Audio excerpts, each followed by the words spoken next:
Well, greetings and salutations, everybody. Welcome to the best damn movie-related show on the planet Earth, the John Campea Show, coming from right here on my YouTube channel. I'm, of course, your host, John Campea, and it is an awesome honor and privilege, as it is every day, to have you, our international friends, gather together with us as we talk about our favorite things in the world, movies and movie news and all sorts of good stuff. And my headphone cable is all tangled, Rob. I think it's a bad omen. It's a bad omen today, but to dismiss all the bad omens comes the juju of one Mr. Robert Meyer Burnett. Robert, how you doing, sir? I hope it's good juju and not bad juju. Good juju, Rob. It's good juju. It's always good juju. I think I've been a good juju most of my life, quite frankly. Especially when I was bar mitzvah. But anyway, there's a T-shirt. Good juju. I got to get that T-shirt for you. That's awesome. Well, John, it's good to be here. I'm very excited to be here today. I don't know why. You know, it's Wednesday, it's surprise day, and anything can happen. And if 2020's taught us anything, and it usually does. Rob and I were just commiserating before the show started. I mean, it's the practical effects, guys. It's the practical effects of the lockdown. One, I badly need a haircut. I badly need a haircut. Rob, you were just commiserating about the snacks have run out. Editorial snacks have run out. I ran out of my Haribo gummy bears. I saw you put up a social media post on that. I poured one out for you over that. Yeah. You know, I've got my party bags and I'm constantly refilling them. And I just, when these kinds of things happen, these absurdist, ridiculous things that mean nothing in the grand scheme of life. But when you go and you open your drawer and you've forgotten they're gone and you just want to have like two of them and they're missing. Oh, yeah. That's when life hits you the hardest, right there. When just those little stupid things, it's like, damn it. And last time I went to the grocery store, dude, they were gone. My party bag of Haribo. I'm like, who's buying all these except me? Apparently lots of people. That's funny because I find like almost everything is actually in the grocery store still. You still have a hard time finding like the paper products once in a while, but oh my gosh. Hey guys, listen, I wanted to let you guys know about a couple things before we get the show started here. We do have a number of really fun things to talk about here today. By the way, during the break today, I'm going to let you know, instead of our 4-minute countdown, during our break today, I realized it was been 10 years from the day that I've had the opportunity of getting together and meeting and talking with, and I've even had Gregg come into my studio and hung out with him during the debut of the Avengers movie and all that kind of stuff. But the first time I had a chance to talk to him, we did a remote interview over the phone talking about how he found out he was going to be in the Thor movie. And instead of the 4-minute break today, I'm going to play that interview that I did with Gregg because I really love it. And it's been 10 years since that interview. So that's going to be coming up a little bit later. I want to tell you guys about a couple things. So I yesterday told our Patreon supporters, and by the way, if you're not a Patreon supporter, become a Patreon supporter, patreon.com/John Campea. Anyway, yesterday I chatted with our Patreon supporters to let them know about a couple things that I will let some of you guys in on now. Our Patreon supporters, of course, were the first to find out. First of all, you guys know for a long time, my wife, Ann, who has, my wife is amazing, and she's had a couple of significant jobs. She was the political field rep for a congresswoman out here in California. She was with a health company implementing healthcare changes. For the last 6 years, she has been at Hasbro as a senior project manager there at Hasbro. But my wife is changing jobs. She is now the new senior program manager of Amazon. And Amazon's headquarters are in Seattle, which means at some point, Ann and I will be going out to Seattle. Now, Ann is going to be doing her job because all public offices are closed down. Ann she will start with Amazon on Monday, and then she will probably be working from here, though, for the next probably 3 or 4 months doing that. And then I myself will be here probably for at least the next 6 months in Los Angeles as I finish up my documentary. And then when their office is open, we'll go down to Seattle. We'll find a place and we'll then reside there. I'll finish up my documentary for those few months. We'll fly back and forth and visit each other every week, and then we'll close up shop here. So that's kind of a big change coming from me. And Rob, I understand you speak well of the Seattle area, if I am not mistaken. Well, it's my hometown, John, but I'm most looking forward to the fact that I guess you're going to be checking in on my 81-year-old mother once a week and taking her to dinner, right? Of course, in your stead. In your stead. In I my will show stead, up yes. every day, say, on behalf of your son, Robert Meyer Burnett, the living, walking juju, I will take her out and do like a, but I'm excited about it. I'm excited about the move. She'll do golf. She'll take you golfing. I do not golf. I tried playing golf one summer so I could hang out with all the other men, and I was just terrible at it. I was so bad at it. Well, my mom can teach. Well, there you go. But no, I am excited about it. Again, this is a move for me that is still minimum a half a year away for me before making the move. So it's still a ways off, but that's kind of a change coming for us. The other thing I wanted to let you guys know about is that for a long time, we used to do a podcast version of my show years ago. However, a couple of years ago, we stopped putting out an audio-only version of the John Campea Show podcast because we made that an exclusive feature for our Patreon supporters. But a lot of people have constantly asked for the audio podcast version of the show to return. So in late 2019, I powwowed with our Patreon supporters and asked them, I said, what would you guys think if we made the audio-only podcast available for everybody? How would you guys feel about it? And overwhelmingly, our Patreon supporters said, yeah, let everybody else in on it. Let them in on it. It's a nice little perk for us as Patreons, but my Patreon supporter said, we're here to support the channel. Let everybody have the podcast. So that was late 2019. And yesterday, we did it. We launched it. This is a little preview of the Apple podcast thing. And if you'll notice, the second one there is the StarCraft movie chances. That was all the way back in 2017. But if you'll look at the top one, it's yesterday's show. So you guys can go if for when you're driving or commuting, if you want to listen to the show while at the gym or at work and you don't want to use all your data on streaming video from YouTube and all that kind of stuff, and you're on a commute, you're on a train, you're on the bus, you're driving, you're at the gym, you're at whatever, maybe it's easier for you at work to listen in to the podcast and popping it up on your computer.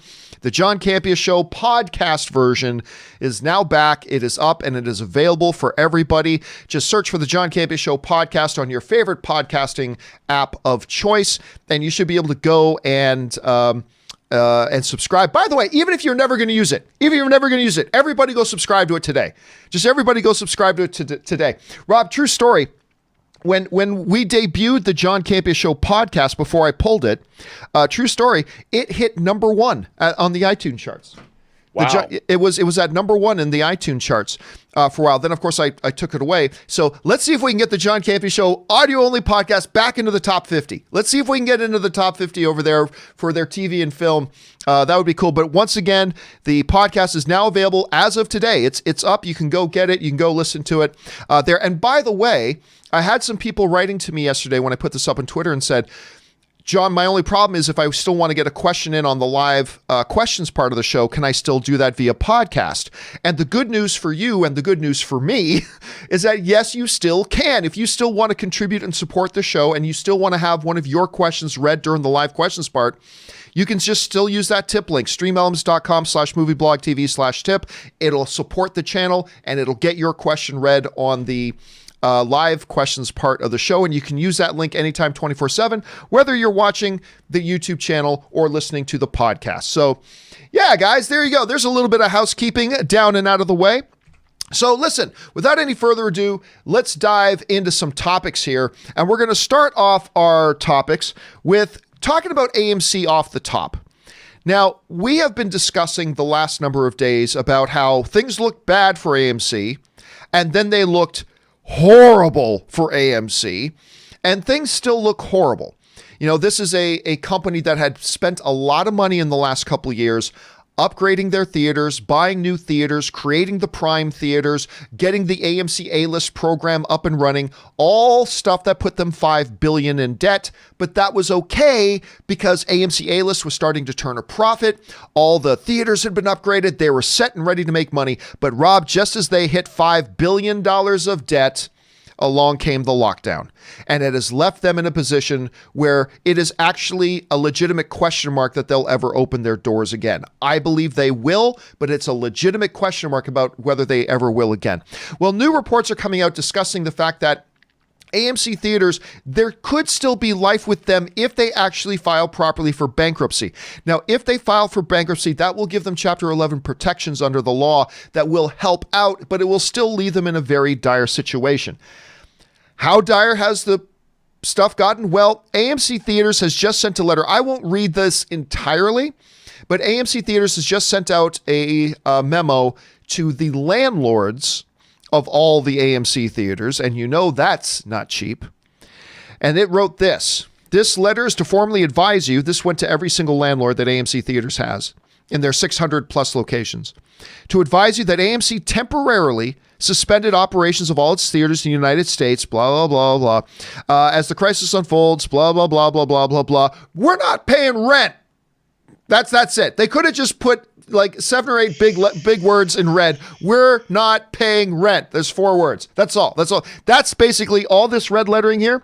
This is them basically saying we're not paying rent anymore.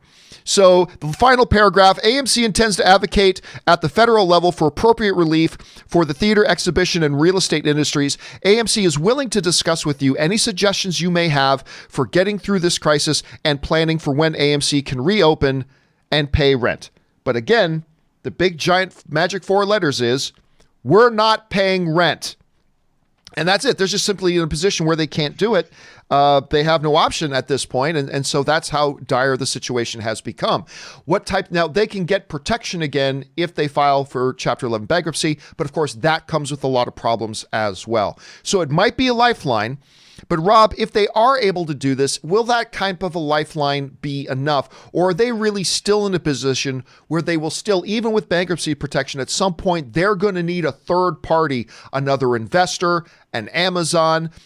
Hey, Amazon, why don't you buy it? And then since I've gotten in with you guys now, why don't you make me the acting director of AMC Theaters? I will whip that place into shape. Step 1, all the idiots in the HR department at AMC Theaters, gone. Step 1, day 1. I just wanted to get that out there. So besides that, though, or whether the movie theaters or the movie studios, Rob, as you and I have been discussing, may come together and try to. Do you think that this could be enough, or do you think they will still, in fact, need like a third party to come in and toss them a lifeline? Well, it depends how long this goes on. I mean, months go by very, very quickly when you owe rent. And I think that they definitely, they probably do need some kind of a lifeline. But again, every business in America is so disrupted right now. And I mean, it's going to be interesting to see if lenders are going to forgive these things, because it's going to, again, when it's a disruption across the board. How we talked about all the suppliers of AMC that provide their sodas and their popcorn, they're affected. Landlords are affected. The studios are affected. The employees are affected. There's a ripple effect that moves outward. Landlords, of course, they might have mortgages they have to pay on the buildings that AMC is renting. So it's just a gigantic ripple effect that it's like a tsunami across the economy, and that's just one business. So I think it's going to have to be extraordinary, but if it goes on much longer than 1 or 2 months, someone's going to have to step in, because how do you dig yourself out of that? That's just back money that you owe. You're not even, I mean, that is in addition to your operating costs. How do you ever make that back? I mean, it's a sinkhole that's going straight down to China. Yeah. And I don't mean that. I mean that like as in a little kid way. I want to dig a hole to China, not that China's to blame, although somebody might take it that way. And yeah, some people wrote in and say, well, wait, time out here. Didn't years ago, John, while you were there, didn't a Chinese company by the name of Wanda come in and basically buy a controlling interest in AMC Theaters? Yes, they did. However, in recent years, they have divested themselves of a lot of that ownership. They still have a stake in AMC Theaters, but they've divested themselves of a lot of that ownership at this point. So it's still it's an unfolding, unraveling, and as they say in the news business, developing story that we will, of course, keep our close eyes on. What do you guys think about this? Do you think there's enough lifeline there for AMC Theaters to keep on going? I certainly hope so. Fingers crossed. Jump down to the comments section below and let us know your thoughts. All right, guys. With all that down and out of the way, let's move on to our main topics today. And how do we select our main topics here on the John Campea Show? Well, it's really rather simple. You see, you guys come up with our main topics by going anytime, 24/7, over to www.thejohncampeashow.com/contact. Once you guys get there, you're going to see a form. Fill it out with your topic or question. It's absolutely free. Hit submit, and then maybe, just maybe, you might see your submission featured as a main topic here on the John Campea Show. With that down, let's move on to main topic number 1. And our first main topic today gets submitted to us by Satvik Madanini, who writes, tell me that does not look like a Vulcan first name. Okay, coolest name. It does look like Vulcan first. That's a very cool name. Satvik. Hey, John and Rob. As post-credit scenes are getting more popular these days in big-budget franchises such as the MCU and many other franchises, how likely do you think we will see a post-credit scene in the new James Bond movie, No Time to Die? Thank you, and have a great day. All right, thanks a lot for sending that in, man. And listen, contrary to popular belief, the MCU did not create the concept of post-credit scenes. Not in the least. They did popularize it very much, but post-credit scenes have been around a long time, starting off kind of in the form of blooper reels that play after the movie. What was it, Smoking the Bandit? Was it Smoking the Bandit that had like a blooper reel of Burt Reynolds and Sally Fields afterwards? I think it was. And then, of course, Ferris Bueller's Day Off had like a post-credit scene. Yes, they've been around for a while. But you're not wrong in saying they've become more and more popular, and they absolutely have become more and more popular as time goes on. So we're seeing them, like post-credit scenes, even pop up in seemingly standalone movies from time to time. So the question becomes, why not something for James Bond? Could a James Bond film possibly be one that could have a post-credit scene? I would suggest that we will not get a post-credit scene in the James Bond film, Rob, and I'm going to give you 2 reasons why I think that. Reason number 1 is, generally speaking, James Bond films don't often, they don't often flow from one movie to the next. In the Daniel Craig era, there has been a little bit more connective tissue between the films than in previous eras, yes. But generally speaking, that's not really what Bond films do. The second reason why I don't think we're going to get something like that at the end of No Time to Die is because I think this is Daniel Craig's final Bond film. When we come back to James Bond, there's going to be a new James Bond, and it's going to be a total new story and all that kind of stuff without, I believe, any connective tissue to the previous one. Now, contrary to popular belief, Rob, a lot of people are saying, Lashana Lynch, she's the new James Bond. She's going to be... No. Listen, she just has James Bond's employee number 007 because he's retired. That's it. The next James Bond is going to be James Bond. And as Barbara Broccoli has said, James Bond is a guy. That's what she said. She said James Bond's always going to be a guy. Moving forward, he's going to be a guy, all that kind of stuff. So, Rob, for those reasons and a couple of other smaller ones, I think, no, we're not going to get a post-credit scene. What do you think? Well, I just asked On Her Majesty's Secret Service James Bond, George Lazenby. That looks awesome. What he thinks. And he said no, because it's Daniel Craig's last film, as you said, as Bond. And the Bond films have always played fast and loose with continuity, as he is a prime example of that. And who knows what's going to happen next? We might jump around years, if not decades. So who's to say what's going to happen? And George Lazenby knows what it's like to be Bond once and then never be Bond again. So I trust his judgment, and he says no. And he says, well, let me ask you this, though, Rob. Let's take the fact that this is Daniel Craig's final film out of it. Let's assume that maybe he was going to do another one. Is the James Bond franchise one that the concept of post-credit scenes would fit into, or is that just not a good fit for the Bond franchise? How do you see that? Well, they've only really ever made one direct sequel. I mean, Quantum of Solace literally picks up right where Casino Royale left off, but they've never really done that. I mean, you could say that Diamonds Are Forever On Her Majesty's Secret Service could have had a post-credit scene because it picks up with Diamonds Are Forever, but it's a different Bond. And I don't think they ever really know. They're not planned that far in advance.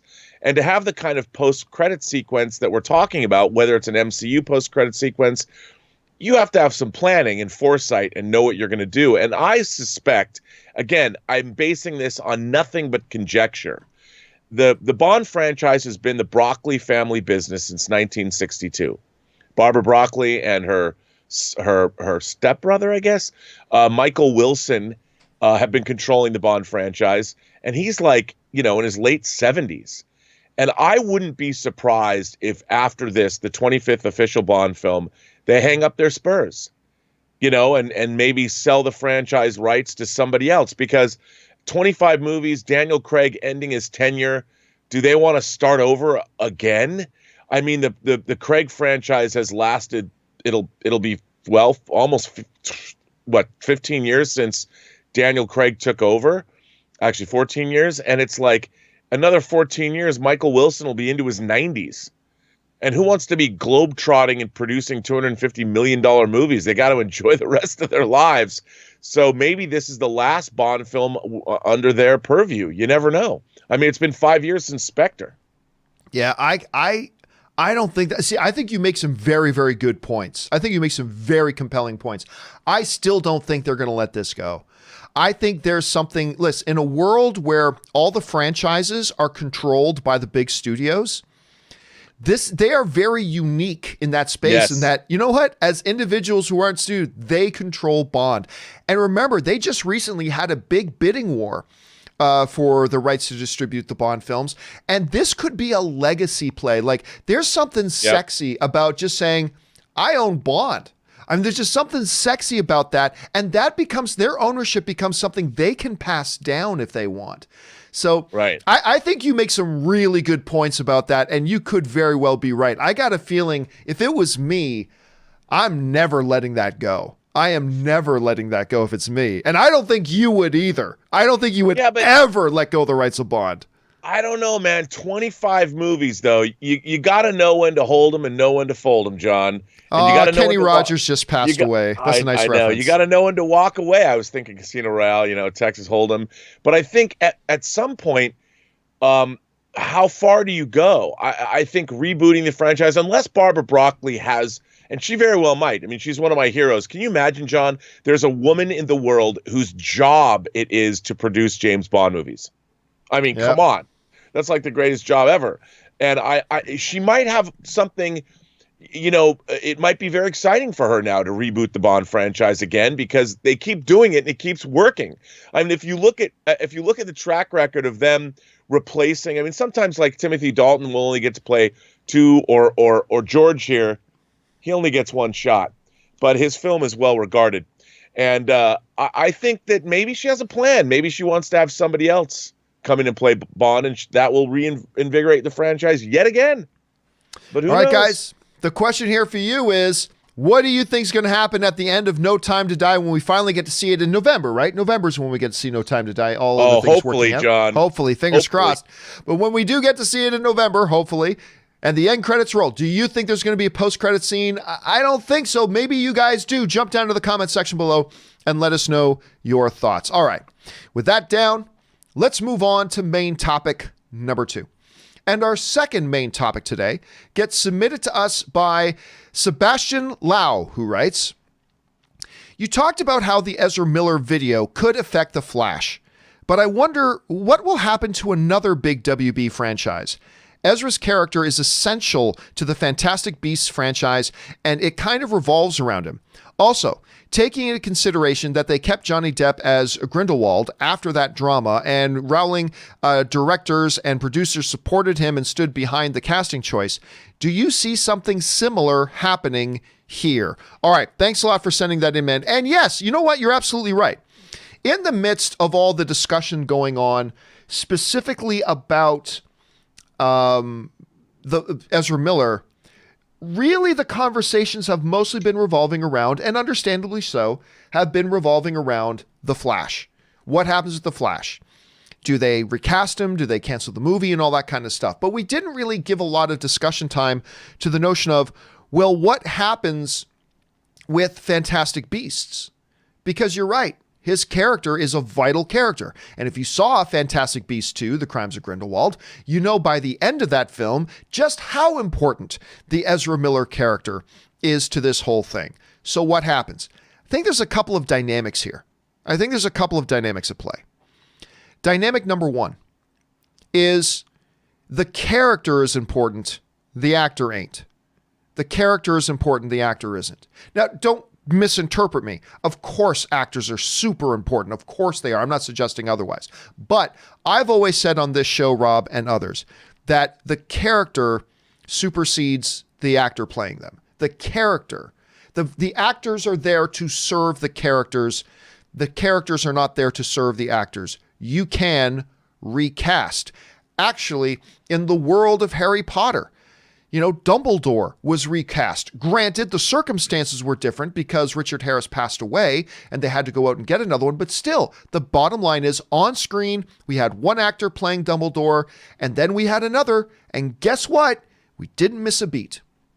We didn't miss a beat. Now, some people may want to point out certain people like Robert Downey Jr. playing Iron Man, Ryan Reynolds playing Deadpool. Yeah, there are some times that the interconnectedness between the performer and the character they're playing becomes really, really strong, and it's hard to pull those two apart. But even then, I think every actor is replaceable. And I think you can do that. I don't think people think about Fantastic Beasts and Where to Find Them and instantly think Ezra Miller. I just don't think that's the case. I think they think about maybe even more Johnny Depp now. So that's one element to keep in mind. The second element to keep in mind here is the one you brought up in the email, which is, in the midst of a lot of controversy, this group of creators with J.K. Rowling and the producers and stuff like that, they decided to go with Johnny Depp and they decided to stand behind their decision. That could play a part in what happens with Ezra Miller moving forward. They may decide, look, whatever's going on with him outside of this, choke slamming women or not, he's our guy. I'm not saying they will, I'm saying they may. Because they have done that in a modestly similar situation to that with Johnny Depp. Which, by the way, I thought Johnny Depp was great in The Crimes of Grindelwald. That's just me personally. I thought he was wonderful in that film. The difference is we've got Ezra Miller on video, Rob. We got Ezra Miller on video. That has been confirmed by Variety. It was legit. I thought it wasn't legit at first. Turns out it was. Like literally physically getting into an altercation with a girl and taking her to the ground.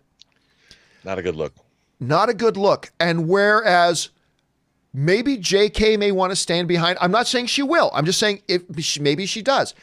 Even if a JK decides to stand behind him on this, and where Warner Brothers always try to give JK as much leeway as she wants to have, I have a feeling that barring, we said this the other day, Rob, barring new information coming to light that changes our perception of the situation, which could still happen, but barring that, I don't think this is going to be JK's decision.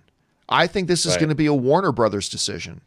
And unless something changes, I think, I'm not staking my life on it, but I think they're going to pull him out of this movie and they're going to recast. And I think we're going to hear an announcement about that sooner rather than later. I don't mean in the next 24 hours or anything like that, but I think we're going to find out relatively soon that they're going to pull him out of this. I do believe there are some openings there that they could keep him in, but I think at the end of the day, Warner Brothers is going to come in and veto any other decision, and I think they're going to pull him out. But that's how I see things working out. Again, we're not talking about whether we think they should pull him out or they shouldn't. I'm simply telling you what I think will happen. Not what should, not what shouldn't, what will. So that's how I see it. Rob, you're looking at this.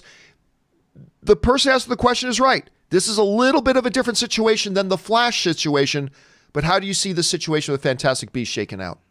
Again, I mean, I just don't see why people do these kinds of things to themselves. I mean, Ezra Miller, can you imagine you're an actor in not one, but two of the same studio's big franchise properties? Your life is pretty much set. You have one thing to do, and that's when you go out in public, don't fuck up. And this was something that was hugely detrimental. And I'm surprised why his management team, whether they're just going to throw him to the curb, I'm surprised he hasn't got right out in front of this, profusely apologized, gone to that girl and done a video with her and her friends and talk about what a monumental douchebag he was, throw himself on the mercy of the world court. And I that's the only way that I see them getting around this. I like Ezra Miller as a performer. I've always liked him in his appearances, and I think he's a really interesting performer, and I really like watching him on screen. And I'm mostly saddened, look, for the girl that was victimized by him, obviously a terrible thing, especially if she was a fan. Again, I'm still not clear why he would have attacked her that way. But either way, get out in front of this thing, because I don't see that the studio has much of a choice. You can't spend 150 or 200 million dollars on these giant franchise films going into them knowing you've got a PR problem with one of your lead actors. You just can't do it. Yeah. And it's I don't know why he hasn't come out and made a statement, or why he hasn't. It bums me out when I see this kind of thing happen. It seems to me, because we're now like 48 hours after the fact, it seems to me they're adopting a let's wait till this blows over kind of strategy. This ain't blowing over. No. It feels to me like, and I could be, hey, listen, let me throw this. I am speculating, okay? I am speculating. I'm not basing this on any inside information. Let's be very clear about that. But it feels to me like they're going, hey, you know what, Ezra? Listen, there's all this COVID-19 stuff going on. Donald Trump is holding daily press conferences. There's a lot going on in the news. If we just stay quiet, shh, this will all just kind of blow over and everyone will forget about it and we'll be right back on set pretty soon. And I think you are so right about that. Rob, this was an opportunity, and I think he's got maybe 12 more hours to do this. If he doesn't do this in the next 12 hours, I think the opportunity's lost. He comes immediately out and does just like you just said. Throw yourself on the mercy of the world court and just say, look, I got no excuse. What happened in that video is not indicative of my character. And I'm embarrassed by what I did. I'm disgusted by what I did. I hated what I did. I probably made that girl feel scared. I made myself look dumb. I've embarrassed the companies that I represent. I've embarrassed the franchise I represent. And all I can say is America, John. He was in Iceland. He was an American citizen in another country, embarrassing the country. Iceland's one of the coolest countries in the world. Who besmirches the reputation of Iceland? Americans don't do that. I've wanted to go to Reykjavik my whole life. But you know what, Rob? The thing is, I have found, good or bad, that the North American movie-going audience can be very forgiving. They can be. And I think if he pulls something like that, maybe it doesn't save Flash and Fantastic Beasts. But if he gets out of this gets in front of this immediately, I think it saves his career. Like maybe not Flash, maybe not Fantastic Beasts, but I think it saves his career if he does. But I think the longer he sits there, it makes it look like I'm not going to take this seriously. I'm just going to hope this blows over. I don't know. It's not a good look. But hey, listen, again, I'm with you. I like Ezra Miller as an actor very much. I happen to like him as the Flash. I know a lot of people don't, and that's fair, but I really enjoyed his iteration of the Flash. The question here is, guys, what do you think is going to happen here? Do you think that Fantastic Beasts is going to be approached differently by Warner Brothers because maybe it's a little bit of a different set of circumstances? Do you believe that's not going to have anything to do with it? Jump down to the comment section below and let us know your thoughts. All right, guys. With that down, let's move on to our third main topic today. And our third main topic today gets submitted to us by David H., who writes, "Hey, John. So, Bob Iger has come out and said that more titles are going to go straight to Disney+. He has said that it won't be a tentpole film. What films do you think will make the move? Maybe Soul? Thanks." All right. Thanks a lot for sending that in, man. And listen, the first thing we've got to do is clear up a misconception that's out there. Because some people are saying online, and a lot of people who wrote into me writing, John, did you hear that Bob Iger says they are going to move more of these theatrical movies straight to Disney+. Let's make this very clear. Here is specifically what Bob Iger just said. Bob Iger said this: in terms of movies going ahead after Artemis, talking about movies that might go to direct to streaming after Artemis Fowl, which has of course gone direct to streaming, there may, I don't think you can emphasize that word enough, There may be a few more that we do end up putting directly into Disney Plus. But for the most part, a lot of the big tentpole Disney films will simply wait for the slots, talking about opening time slots for them to put them out in theaters. In some cases, we've announced new ones already, but later on in the calendar. So just to be clear, because semantics can be very important, Bob Iger specifically said they may move more films over because he was directly asked the question. As the chairman of the board of Disney, some people might be asking, wait a minute, I thought Bob Iger stepped down. He's still the chairman of the board of Disney. He's still the highest power in Disney. He's not the CEO anymore, but he's still the chairman of the board. At any rate. And he said, we may. But Rob, that still opens up a really interesting conversation. It's like, really? You may? And then he qualifies it by saying, but none of our big films, which could you lead a lot of people to believe what Disney films aren't big films these days exactly? Which you could ask that question. It would make sense, I suppose. But it does leave a couple of possibilities still. This still does leave a couple of possibilities. I think if, and remember, we're still dealing with the words may and if they were going to move more films over, I see 3 films being possibilities. Because obviously, Rob, Black Widow ain't going to be one of them. Obviously, Thor, Love and Thunder isn't going to be one of them. When Bob Iger says, none of our big films, well, then clearly Eternals is not going to be one of them, right? But I think it does leave 3 possibilities, all right? Possibility number 1 is a little film that nobody's even been talking about.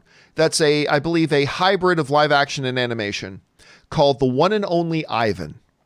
Which Angelina Jolie, I believe, does one of the voices in as one of the characters. It's based on a true story. It's about these animals who, and particularly this one gorilla who's been kept in a mall, in a public display in a mall most of his life. Sounds like a really cute, lovable little story, but nobody's heard of it. And so if you're talking about smaller films that maybe Disney doesn't think is going to have a good box office shelf anyway, because who's heard of this movie? That could be one of them. Go look it up, though. It looks interesting. The One and Only Ivan. The other one, I think, is Soul. I actually do think, Rob, that Soul is one of them. Despite the fact that a lot of people in the movie fan community are kind of buzzing about it, I don't know that the wider audience is yet. And while I don't think it's likely, it is possible that one of those smaller films they can move is Soul. Of course, the thing going against that was Soul is an expensive movie to make. Right. And to put it straight to streaming means they're taking heavy losses if they put it straight to streaming, but it is a possibility. The third film I think is a possibility. And again, I don't really think this is going to happen, but with the cursed nature of it, how can you at least not consider it? X-Men New Mutants. New Mutants. I mean, that's got to be on the table. Maybe. Again, I don't think that's what they're going to do. I believe they know New Mutants, you drop it in theater, even if it flops, minimum, it's going to make $100 to $150 million. Minimum. Maybe with some other films you can't say that, but I have a hard time believing it would be New Mutants, but I think that's one of the films on the potential carving board. So those are the 3 films that I see could potentially be other Disney films that make the jump. The One and Only Ivan, Soul, New Mutants. I personally think it would probably be The One and Only Ivan. Rob, what do you think? You know, first of all, do you think there will be more? Because, you know, Bob Iger just said may, but if there are, could it be one of the films that I mentioned? Do you think another film could potentially be on the chopping block to go straight to streaming? What do you think? I think, look, Disney Plus needs more content. Yes, I mean, no doubt. They launched in France yesterday after a 2-week delay because the French government was worried that it would choke out the internet. And I think as they roll out over the planet, people are going to be wondering 6 months or a year in after they've watched The Mandalorian 8 times, where's the new programming? You know, as Netflix is dropping stuff every day, these streaming services have a voracious appetite that viewers have for this stuff to fill. And Disney Plus, they've been sort of derailed in terms of with the this COVID-19 crisis, how they're going to get their new shows out. We're hearing that the Obi-Wan series might have been pushed to 2022. There's all kinds of craziness going on. But I also think that Disney knows that they only make 8 or 10 theatrical movies a year between Marvel and Pixar and whatever else they're doing. And those movies are now Tiffany titles. They're expensive movies to make. And when they put them in theaters, like you just said, they make hundreds of millions of dollars in addition to going on to Disney Plus. So they're going to go on to Disney Plus anyway. All of their movies are going there anyway. And the question is, do they forego a theater release? Do they leave that cheddar on the table and go directly to Disney Plus? I just can't see, like you said, if it's a movie like Onward that obviously didn't burn up the box office right away because of what was going on in the country and around the world. I wonder if they'd released Onward in the summer, if it would have done better, who knows? But I just think that they can't. Maybe New Mutants, but is New Mutants PG-13? Is it R? I mean, it really depends what the content is. But I just think that we're going to have to, unless they're making these movies directly for Disney Plus, it's really hard to walk away from Disney money at the box office. So I don't know. I mean, maybe New Mutants is fated to do that. Maybe ultimately after the poor New Mutants pushed off its release schedule yet again. But I just think that I just can't see a lot of these bigger Disney movies going direct to streaming because there's so much money that they're not going to make. Yeah. Especially, dude, shareholders, though, after last year. I mean, people want $11 billion at the box office. How long would shareholders go, what do you mean you're not releasing these movies theatrically? What do you mean you're not going to get that kind of box office? Right. Now, again, with Artemis Fowl, it became, it just became a matter of mathematics. I mean, that was a movie that was clearly going to flop. I mean, it became evident that movie was going to flop and probably flop hard. And again, what I think I forget a lot, and what I think a lot of film fans are forgetting a lot, is that, we're not magically just going to get 4 or 5 months of time back. Right. They've got to find ways to fit all these movies now into an already crowded release schedule, and maybe it makes sense to drop one. But listen, I decided to make that the topic of today's question of the day. And I wanted to ask you guys, okay, Bob Iger says they might still drop another one on Disney Plus streaming. And I gave you 3 options. Which one do you think it would be? And this is what I asked you. I said, Bob Iger says Disney may put another movie direct to streaming like Artemis Fowl, but not a big film. So which upcoming Disney film could make the jump? Right now, I disagree with you guys, but 72.1% of you, almost 1,500 of you guys have already answered this. I put this up just before we started the show. 72.1% of you guys are saying you think it's going to be New Mutants that makes the jump. The movie's cursed. It's cursed, I tell you. And you just believe it's going to go straight to Disney. Again, I think that's too expensive of a film, and there's too much money for that movie to make in box office, so I disagree. But 72.1% of you are saying that's going to be the one to go. Maybe it will. Only 7.3% of you think it'll be Soul. And 20.6% of you agree with me that thinks that if there's anyone that's ripe to be moved directly to Disney Plus, it's probably the one and only Ivan. But I'm going to leave this poll up there, guys, for the next 24 hours. You guys can go over there and let your voices be heard, or jump down into the comments section below, guys, and let us know, what do you guys think? All right. With that stuff down and out of the way, Rob and I are now going to do what we've been doing a lot of the last little while, which is, while all of us are kind of hunkering down at home, we're doing the self-quarantining thing, we're doing the social distancing thing, we're doing our part to make sure we get this BS behind us as fast as we can. And so, in the spirit of trying to make lemonade out of lemons, what a lot of people have been trying to do is find some underappreciated gems, or maybe some classics they've never watched, and use this opportunity to get caught up in those. So Rob and I have been making some movie recommendations.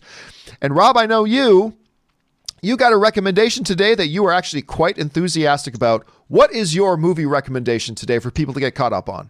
John, it's one of my favorite movies, believe it or not, of all time. It's in my top 10. I saw it when I was 12 years old, and it was massively influential in the rest of my life, really. And it's director Bob Fosse's Ramona Clef on his own life, really. 1979's All That Jazz. And All That Jazz tells the story of director Joe Gideon, played by Roy Scheider, in a spectacular performance, who is a very thinly veiled Bob Fosse himself. And Joe Gideon, the character of Joe Gideon, is juggling his ex-wife, but he's juggling the Broadway show he's preparing. He's editing a movie, which is a thinly disguised version of the film he actually directed, Lenny, starring Dustin Hoffman, about Lenny Bruce. And it's a phantasmagoria about a man dealing with his own mortality, his own life, his own loves, his own work. And the framing device is Jessica Lange basically plays a character, Angelique, who's the angel of death. And Joe Gideon is kind of going through his life in sort of this purgatory netherworld, talking to her and sort of explaining himself before he moves on to the next plane of existence. And it is, from a filmmaking standpoint, from a directing standpoint, Bob Fosse came off the triumph of 1972's Cabaret, then in 1974 made Lenny, then made this, which is basically the story of his own life. It made me want to direct movies. It made me want to edit movies. Alan Hymes' editing in this film is absolutely spectacular. And it's also one of the great fantasy movies ever made. And it really is an incredible look at movie making, at show business, at life, and what is the life of an artist. And it's got incredible musical numbers. It's got, it's a spectacular piece of filmmaking. I heard once that David Fincher said that it was his favorite movie. But wow. if you've never seen it, it's just everything that I want cinema to be. But then also it has a lot to say. It even has a lot to say about being a father, being a husband, being a man, in addition to being an artist and being a director, and what is it like to live a life in the arts. I mean, this film speaks to me on so many levels. I've seen it 100 times. I never get tired of this film. It's just beautifully, beautifully made. And I could watch this movie forever. I have the Criterion Blu-ray, John, if you might imagine that. And, I saw this movie when I was 12, and it probably was a little bit beyond me at the time, but I was so taken aback by this. I dragged my parents to it. I don't even know why I wanted to see it as much as I did. And I was just knocked out. And every time I watch this movie throughout my life, it continues to speak to me.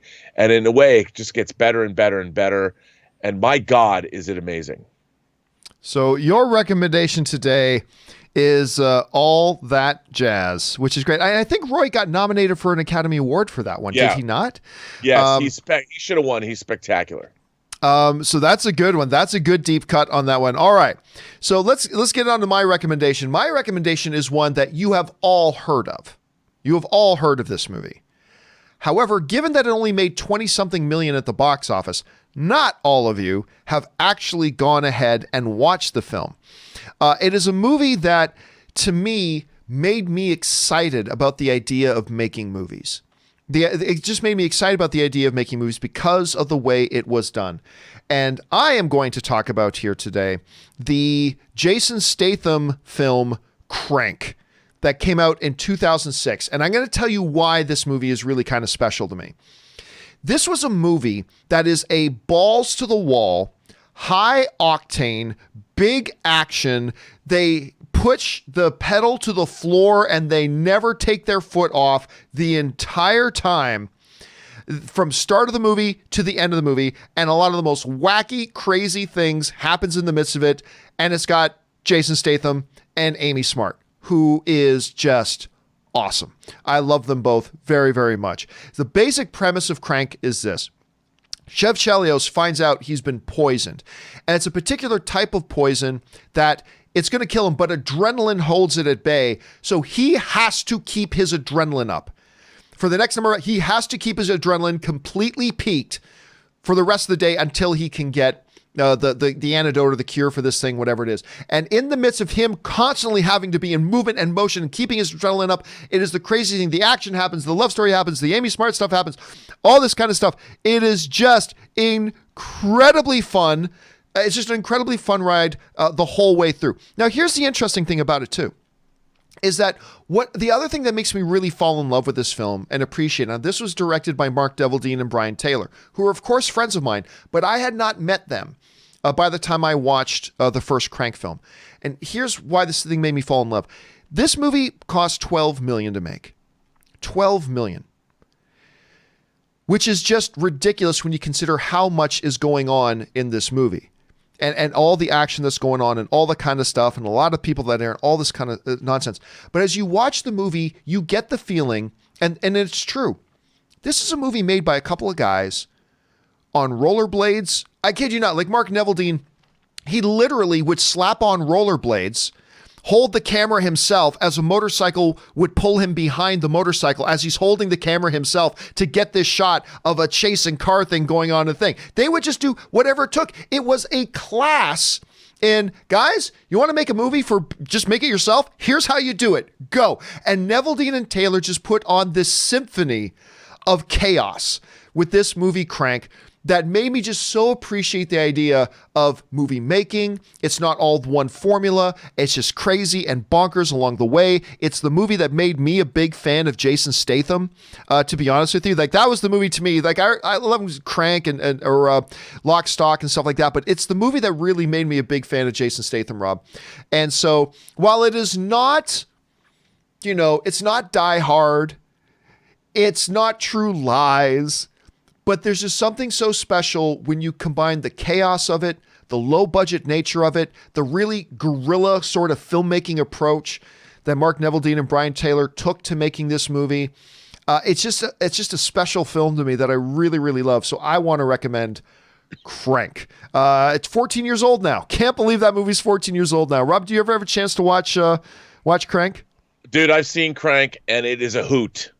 I mean, it's so much fun, and the way it was shot, there's so much verve in it, and it's got both. It just has this independent vibe to it, and the way it was shot was I love. Didn't they weren't they like on skateboards and things when they shot a lot of the scenes in this movie? I mean, they did some crazy stuff, and it's just fun to watch. Dude, it'll put a big smile on your face. God, listen, I had a chance to go and be on set of Crank 2. And it is crazy, like skateboards, rollerblades, literally one scene, the director himself actually grabbed onto a rope and they pulled him over on a rope so he could be in a position, and he's hanging by a rope with one hand, holding the camera with another. I was there just to watch them, like, how do we get this shot? Oh, I got this great idea for a shot. They literally stacked one table on top of another table, and then one of the two guys, I think it was Brian, climbed to the top of this precarious thing, just holding the camera himself so he could get the shot that he wanted to get. Like, just the way you would think your buddies would go out and say, shoot a movie in the next 24 hours. That's how they shot it, and I thought the results were crazy. So my recommendation today, guys, is Crank. Robert's recommendation is All That Jazz. Couple of new little gems for you guys to check out while you are quarantining yourselves at home. Okay, guys. In just a couple of minutes now, Rob and I are going to move on to the live questions today, and we do have a lot of them to cover today. But before we get to that, it is the 10-year anniversary, I realized, of this little interview I did with Clark Gregg, who is, of course, Agent Coulson in Agents of S.H.I.E.L.D. and, of course, in the MCU as a whole. Now, this interview, it's really funny as I looked back on this interview. Number one, because of clearly the technology differences of what I was using 10 years ago versus the stuff I use today. Big difference you're going to see. But also because I'm looking at me talking, this was a John Campea who had never seen Avengers yet. There was no Avengers yet. There had not been an Avengers movie or anything like that. It was just really fun. So this is a phone interview I did with Clark Gregg, and I just thought to celebrate the 10 years since it did, I thought I would share it with you guys today. And listen, to Clark Gregg is a great little story. I love Clark Gregg. He's a great storyteller. Anyway, so here's my conversation from 10 years ago, pre-Avengers, with the MCU's Clark Gregg. Check it out, and we'll be right back. Greetings, AMCers. Well, as you know, the countdown has begun. May 7th, Iron Man 2 launches, and film fans everywhere are already going nuts. And it is for that reason, and several others, that today I'm really excited to be talking to one of the stars of the original Iron Man 2. He's also a writer, having penned the 2000 Harrison Ford thriller What Lies Beneath. He's a director, having recently directed the critically acclaimed film Choke with his Iron Man 2 co-star Sam Rockwell. I'm really excited to be joined by Mr. Clark Gregg. Clark, how you doing, sir? I'm good. How are you? I'm doing good. Now, listen, let me give you a really elongated intro to this first question I want to ask you. Some friends of mine and I had this discussion about significant movie moments that maybe a lot of people let fly under their radar. And when Marvel came out and basically revealed to the world that they were going to start crossing all these characters into one continuity in the movie world, we thought that was significant. But some people mistakenly think that Marvel made that announcement to the world when Samuel L. Jackson shows up at the end of the credits of Iron Man 1, when in reality, that announcement was really made when your character in Iron Man 1 shows up and mentions that he is a part of the Strategic Homeland Intervention Enforcement and Logistics Division. And it was funny because in that theater, it was quiet for about 2 seconds. Then you heard all the fanboys go, oh, as it all clicked in. And that was really the announcement that Marvel was heading in that direction. My question for you is, how did you come to be involved with the Iron Man franchise in the first place? And did you always know that your character was going to be a recurring character in this series? No, I did not. It really, Marvel has done this thing. I mean, they probably, like, I don't know if you want to say like Nick Fury or like some supervillain. They have some crazy master plan that they don't let anybody in on because they sign everybody who crosses the screen in one of those movies up to 7 or 8 pictures, which is one of those things where if we want to use you, we can, but we don't have to. And in the original script of Iron Man, it was Agent Coulson was really just a scene, maybe just one, maybe 2 scenes tops, and a lot less. And I don't know what happened other than I think maybe they started to think about the idea of S.H.I.E.L.D. I think they needed somebody to a character to kind of come in and help tie up the story for Tony Stark a little bit, and Robert and I just had some fun on a couple of those first days. I think they liked what they were seeing in terms of the rapport between us, and all of a sudden I ended up having a lot more scenes and being involved in the end of it, which was just a bonus to me because I loved Iron Man so much, and I loved acting with he and Gwyneth. And then when they said, "Oh, listen, there's going to be some stuff for you in Iron Man 2 as well." I thought, this is all right. This is all right. This is turning into the gift that keeps on giving. And then one of the days on Iron Man 2, in a scene that's in the movie, they say, "Oh, listen, we've got a couple of new lines in this scene. You're going to tell them you're leaving." And I say, "Oh, okay. Where am I going?" And they said, "You're going to tell them you're going to New Mexico." And I said, "Okay, I'm going to Mexico. All right, so I'll do that." None of the scenes are never quite the same twice in a row with Robert. Right. So I kind of hit him with that, and we start talking about New Mexico a little bit. And as I was leaving, I bumped into one of the producers. I was like, "What's in New Mexico?" They're like, "Oh, God, I keep forgetting to tell you." Yes, Thor. Yeah. Okay, see, that's what I was going to ask you, was that we see, just by reading your page on the Internet Movie Database, we see that your character is going even beyond Iron Man. You're now in Thor. And I was going to ask you, when your character says that he's going off somewhere, does that have anything to do with your involvement in Thor? Turns out it did. I didn't know that day. I was kind of disappointed. I was like, well, I don't want to go anywhere. I want to stay here and deal with Tony Stark and Whiplash. I don't want to go. So wait a second. You got on camera. You said the line. You told Tony that you have to leave because you're going to New Mexico. And when you said that line, you didn't, as the actor, you didn't yet know that was involving Thor? That's my memory of it. I knew that I was going somewhere super secret to deal with some S.H.I.E.L.D. business. But in the pretend world of the movie, Director Fury hadn't exactly told me. Oh, because I know why. Because I didn't know yet. Right. I didn't know yet, and neither Agent Coulson nor Clark Gregg know at that point what's in New Mexico. Right. You know what I mean? Now, you just recently... All we know is that there's something in New Mexico that needs to be dealt with at that point. Right, and now we know that it has to do with Thor. Now, I don't mean to pry, but I'd be remiss if I didn't end by asking you this. Is there anything you can tell us about your role in Thor? Yes, I can. I will be playing Agent Phil Coulson. And the Marvel censors are standing over your shoulder as we speak. If you saw how many people were pointing futuristic weapons at me right now, you would understand why I can tell you no more than that. No, we appreciate that. Well, listen, Clark, congratulations on the Iron Man franchise. Congratulations on your extended involvement in Thor. We really look forward to seeing you in Iron Man 2 and Thor. Thanks for taking the time to join us. And we look forward to your future work. Take care. Oh. That was 10 years ago. And it's, Rob, I got to tell you, I watched that last night and he's like, there's John Campea who has never seen Avengers, who's never seen Avengers, or like the MCU was still like brand spanking new and fresh. And I loved that story about how he literally was in the movie and given like, I gotta go to New Mexico. And Clark had no idea about what that line meant when he said it. And then he ultimately ended up in Thor. His character plays a pivotal role in Avengers. And even though I'm not a fan of the Agents of S.H.I.E.L.D. TV show, I love him as Phil Coulson. And and by the way, he came in, this is how cool Clark Gregg is. He came in to the AMC studios and sat down on the opening night of Avengers. And we did the coolest thing. I wish I had the pictures like here and ready to pull up. I'm going to see if I can find it. I'm hoping that I can. But he came in on the opening night of Avengers.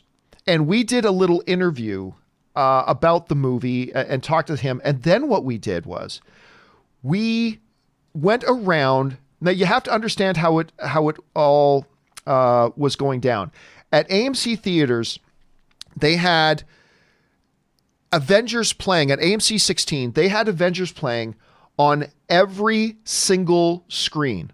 All 16 screens it was playing on.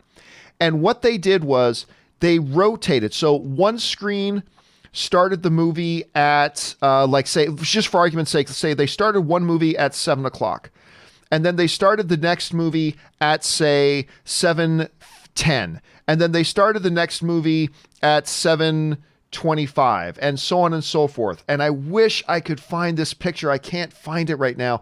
But anyway, so what then Clark Gregg did was I would go into the theater that was starting the movie at 7, say, hey, everybody, my name's John Campea. I'm with AMC Theaters. And some people knew the show. They're like, hey, like just a little, yay. Okay, who cares, right?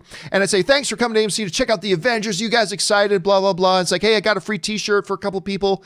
And I said, oh, and by the way, we've got another special guest here. And then I would call out Clark Gregg as Agent Coulson. And people lost their minds. The people in the theaters lose their minds. So then what we did was we did that. And then we jumped into the next theater, and then the next theater, and then the next theater. And he was such a great sport. And it was just so cool to see how much joy he gave a lot of people that night, being able to see one of the cast members there and all that kind of stuff. I mean, he was just great to deal with. And it was a really, really fun night. One of my favorite nights of my career was doing that. So anyway, okay. We've got a lot of live questions we got to get to here, guys. So let's not waste any more time and get right over to your live questions. We're going to start off with getting caught up on some of the questions that were left over from yesterday. So let's do that right now. Santez Henderson writes, have you guys gotten around to the James Bond graphic novel? It's really good, worth your time while you're at home. They are free on Comixology Unlimited. Rob, I mean, I have not, but being the James Bond guy, have you had a chance to see these? You know, the last Bond graphic novels I was reading was about 4 years ago when I was doing comic book shopping with Schnepp, but I've heard that there's a new one that's actually quite good that I have not caught up with. So that goes on the list. All right. Thanks for bringing that up, Santez. Appreciate that. Next one up, Matthew Melagrano writes, Ray is amazing. I like what Ray does. Ray is great. Ray is, of course, my brother-in-law. He's Anne's brother, but he's been working with me for like 7-8 years now, doing a lot of the graphics, and he makes our thumbnails and all that kind of stuff, and he always does such a great job. So thanks for giving him a shout out, Matthew. All right. Lucifer writes, hey, John, I just realized that I have a superpower. I get lost in a movie visual atmosphere, so I pretty much like all movies. I visualize myself in the setting of a movie, maybe not Battlefield Earth, but I have mental scars from the acting in that one. LOL. Well, you know me, Lucy. First of all, I love the fact that you get to enjoy every movie. I wish I had that superpower, but yeah, you guys know Battlefield Earth for me is one of the three unholy trinity. The three, in my opinion, the three worst wide-released Hollywood-produced films of all time. One is Battlefield Earth, one is Catwoman, and the other is Highlander 2: The Quickening. To me, those are the three worst wide-released Hollywood motion pictures of all time. And you're right, Lucifer, we are all still suffering the scars of Battlefield Earth. All right, Grand Moff Kevin writes, wasn't Amazon already working on a movie theater application that would let people just walk in a room and grab their popcorn and just pay through their account? So there's already some interest in the business, I'd say. Yeah, that's true, but you got to understand that what Amazon was looking at before was like a very limited thing, like a couple of buildings. Like that was it, not a nationwide theater chain. Because Rob, you've brought up many times about how you don't just buy a movie theater chain, you got to run a movie theater chain, and that is a whole nother ball of wax. So, like Amazon, like for instance, Disney owns a movie theater. They own the El Capitan, right? But it's one building that shows Disney films, and that's it. But it's a very, very different thing to go nationwide on that. Which Rob Netflix bought Egyptian. Oh, that's right.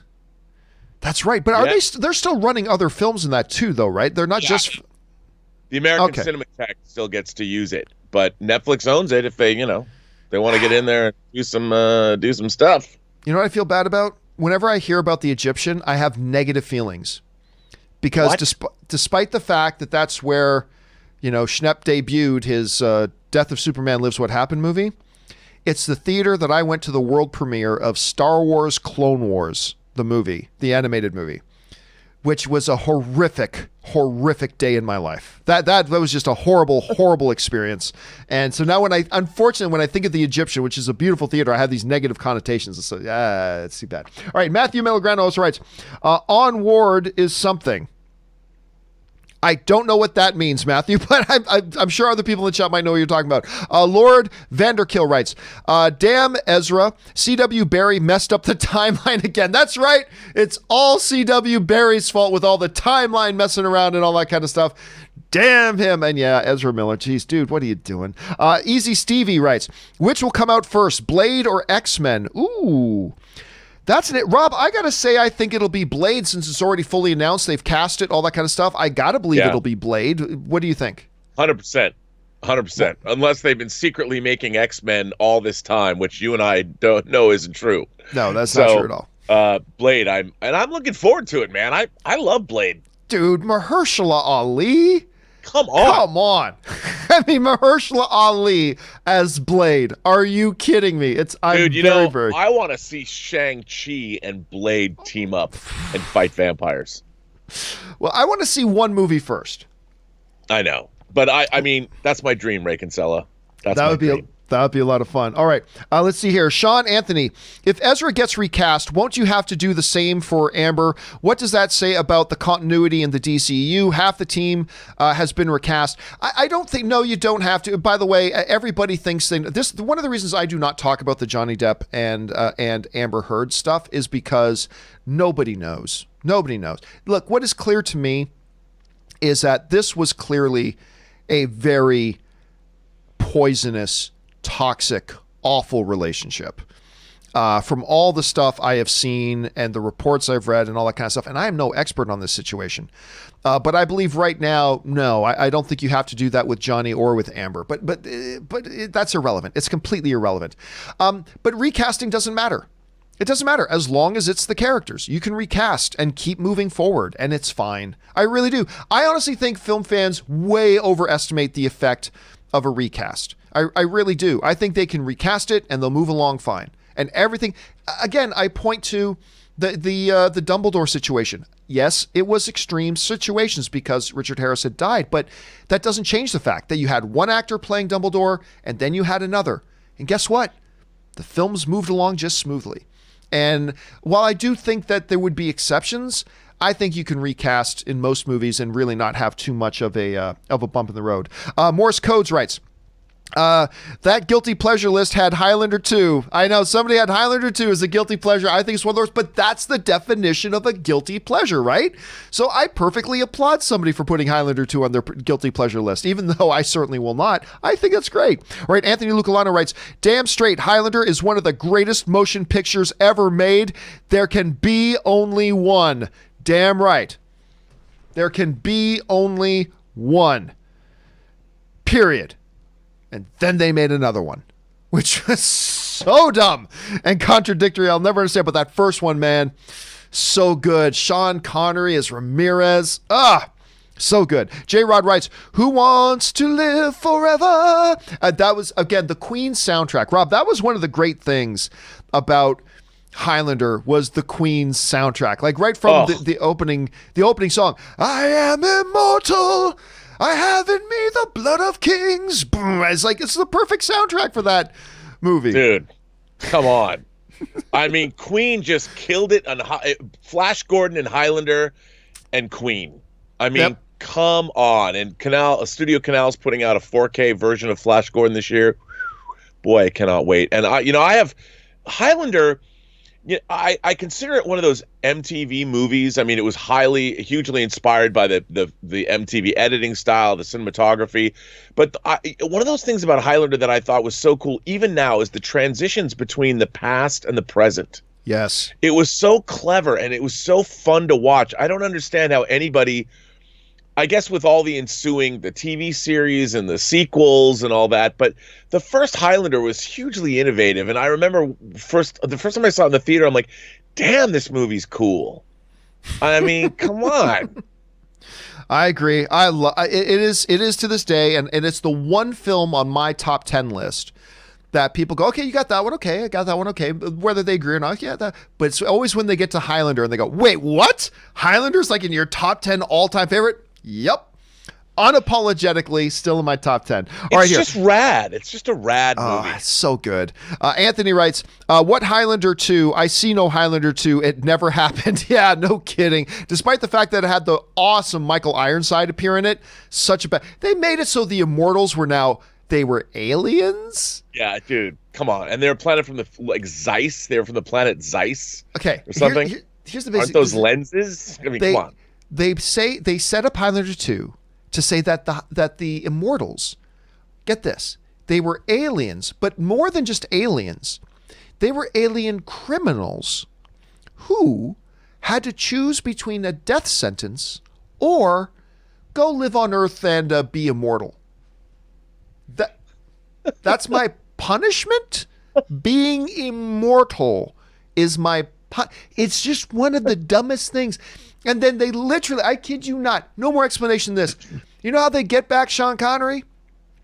All they did was had Christopher Lambert, then McLeod stand on a tall point and yell, Ramirez, I need you.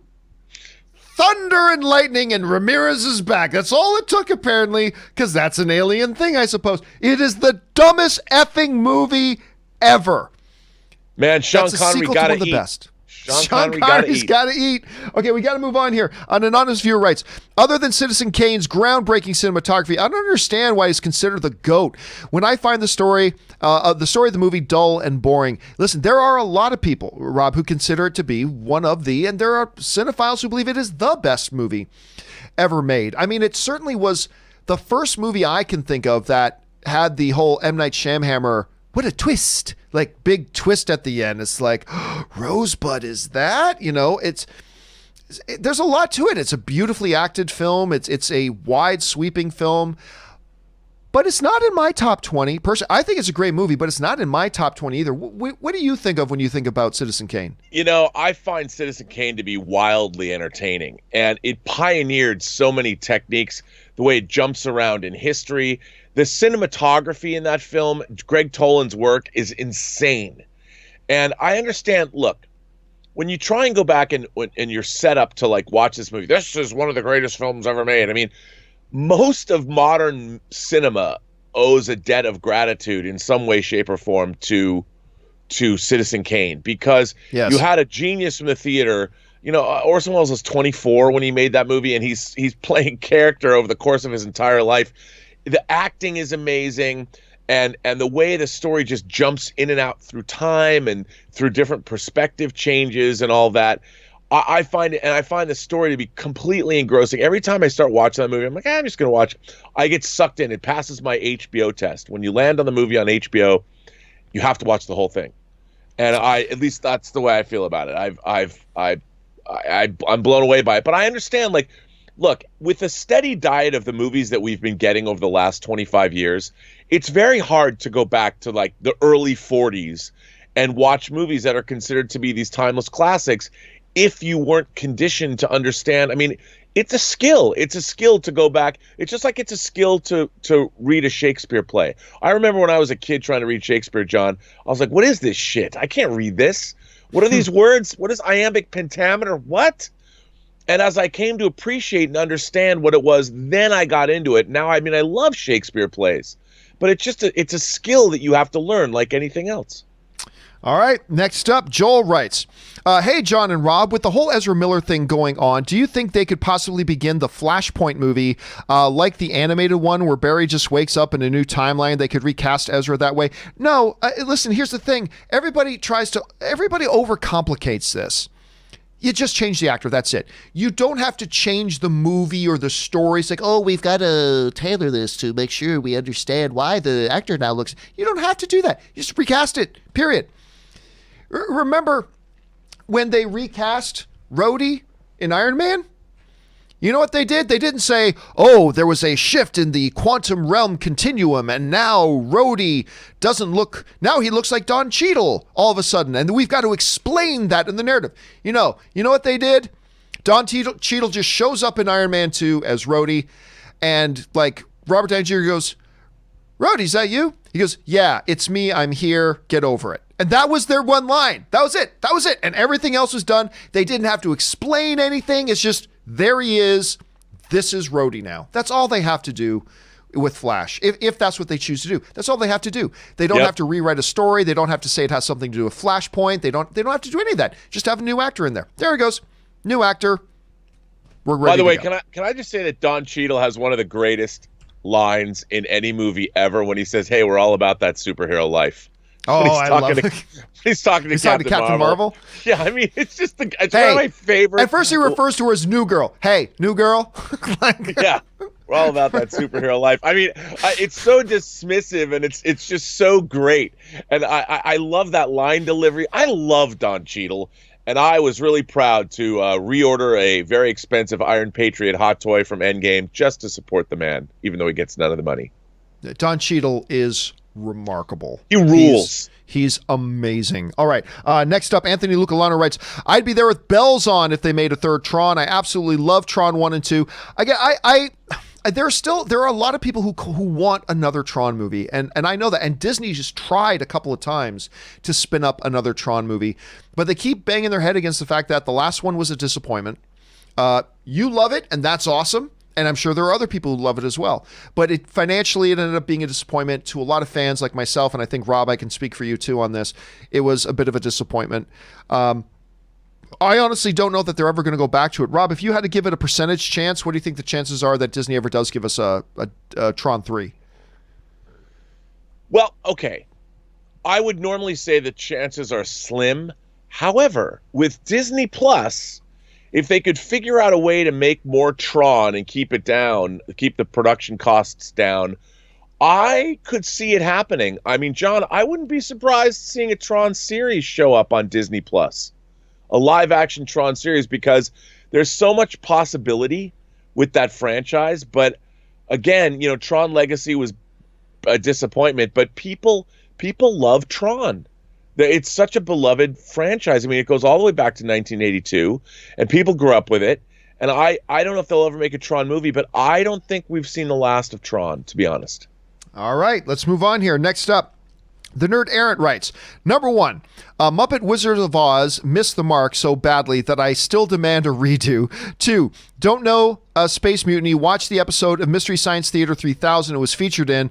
It's probably the most loved of the Mike Nelson years. I still don't remember it. And again, I just don't think a novelty movie like Muppets Do Wizard of Oz is something you remake. I don't think that like a novelty movie like that is something you remake. And okay, if they miss the mark, they miss the mark. All right, you move on and you move past it. But yeah, Space Mutiny is still one I don't know. Rob, I can't remember if I asked you that. Are you familiar with Space Mutiny? No. Space Mutiny. I don't know. But apparently it was featured in Mystery Science 3000. Nerd Errant is letting us know. So I will keep my eyes open for it, though, moving forward, Nerd Errant. Thank you for the update on that.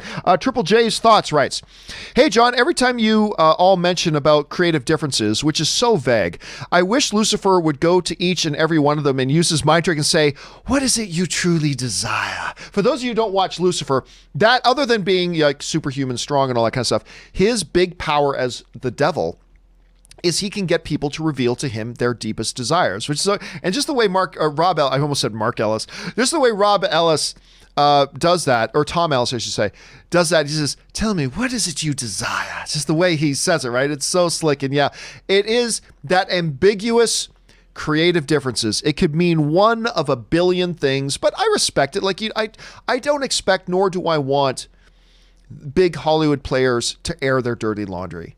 I don't want it. I know a lot of people in our culture very sadly go, ooh, I want to know about all the conflict. Oh, okay, and it's interesting, but I much prefer it when the professionals in the film industry act professional and keep the dirty laundry to themselves. And just, hey, creative differences. Hey, that might mean yelling and screaming behind the scenes. It might just be, oh, okay, very amicable. Yeah, you want to do one thing, we do another. Okay, no big deal. You do it that way. I'm going to move on to my next project. Cool. Shake hands, walk. Could mean any of that, but I don't actually want to know anymore. I like that to stay behind closed doors. All right, Anthony Lucalano writes, Blade Runner 2049, a.k.a. How Not to Market a Movie. Dude, you have no idea. That was one of the worst marketed movies ever, and yeah, that was a movie that deserved a whole lot more. Joey writes, for the record, I know these are two completely different movies, but since Disney moved Mulan to July 24th, 1 week after Nolan's Tenet is released on July 17th, do you think one will move, or which one will win the box office? Oh no, they're not going to move. No, as you said yourself, as Joey said himself, Rob, these are two completely different movies that are marketing to two completely different demographics. I don't see either of them needing to move away from each other. Hell, these two movies could open on the same week, as far as I'm concerned. And I really don't think it'll make that big of a difference. I think, man, which one wins the box office? That's tough, because one's a big Disney thing, then the other one's a Christopher Nolan thing. Christopher Nolan films that aren't superhero movies don't necessarily have the biggest opening weekends ever. I think Tenet will be the better movie, but I will lean towards Mulan making more money. This is all, of course, assuming they actually open in July, which I am dubious about. But if they did, I think Tenet will be the better film. Mulan will make more money. Rob, what do you think? You agree? Yeah, I think so. Unless Tenet, I mean, remember, if it's like an Inception style smash, that made like $900 or $850 million. I could see Tenet could be, if it's great, but yeah, I think Mulan will beat it. But these could be the two movies that bring back moviegoing, and I think it's really important. I hope it happens, man.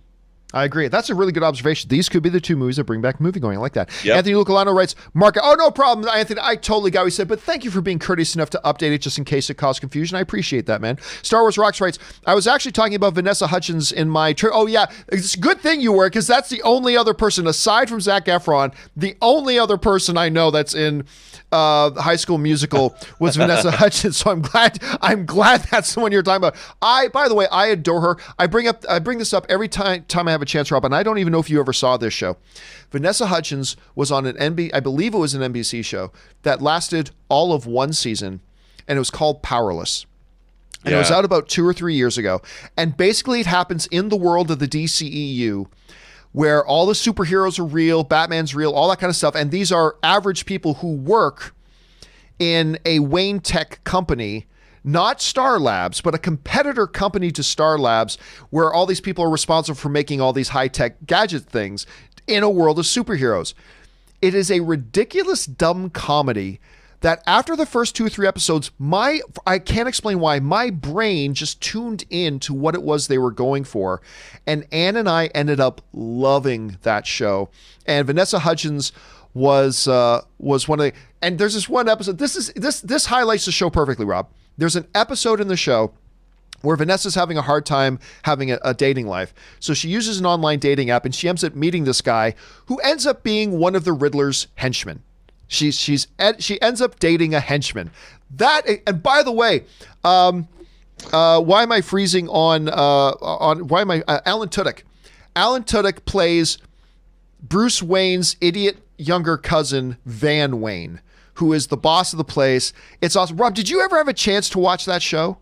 No, I saw the pilot, the first. I liked it. I thought it was pretty funny. I couldn't believe they made it. It looks ridiculous. It does look ridiculous. But you know what the really cool thing is? There was one episode that they never aired, and it was the episode with Adam West. They had an episode where Adam West was the guest star.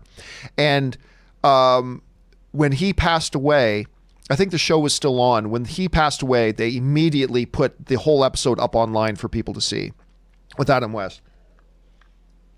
which was great and was perfect. Okay, sorry. I've taken up too much time. I got to keep moving on here. Anonymous writes, I guess that means Ezra Miller will have to be removed from the... I guess that means Ezra Miller will have to be removed from the Snyder Cut now. Woo! Well, listen, don't even get us started. I don't, we're like the repercussions, like, what does that mean for a Snyder Cut and whatever version and however incomplete it is? Like, do you have to remove Ezra Miller now? That it actually brings up a whole nother ball of wax. You ain't wrong about that. That's funny. I hadn't thought about that. All right. Stennis writes, hey, John, here's my all-time top 10.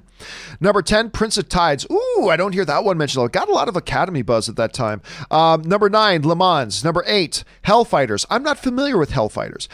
Number 9, Brannigan. Number 6, For Your Eyes Only. Number 5, Bullet. Number 4, The Towering Inferno. Number 3, Ben-Hur. Number 2, The Shawshank Redemption. Number 1, The Searchers. Huge John Wayne and Steve McQueen fan. Hi from Norway. Stennis, you've got a number of films on here that nobody else has mentioned on their top 10 list before. And I think you got some really great ones. Rob, you're looking at this list here. High five for Brannigan, dude. I was going to say, I bet Brannigan would be yours. What were the ones that stand out to you? There's Brannigan, I mean, I love Bullet, and look, if For Your Eyes Only is your favorite Bond film, more power to you. I can see you through the night too, Stennis. Shawshank Redemption, I have no problem with. And you know what? I'll tell you something. I had never seen The Searchers, and I had crashed after a night of partying at my friend Kelly's apartment. I was sleeping on pillows on her couch. I wasn't the only one strewn somewhere after a night of partying. This was in the early 90s, John. And I woke up at like 5:30 in the morning, and The Searchers was on TV, and I'd never seen it. And I was blown away by that movie. I mean, obviously one of the great Westerns of all time. It's an incredible story. I was riveted with a massive hangover, with everyone else snoring, and I'm just riveted by this Western. And I agree. I mean, that movie, it's number 1 on his list. I can see why, because, man, that's a great movie. All right, let's move on here. Big Dog writes, John, what are your thoughts on Aaron Cummings, Chris Carr, and Ashley Whalen as Charlie's Angels in yet another reboot? Sign me up.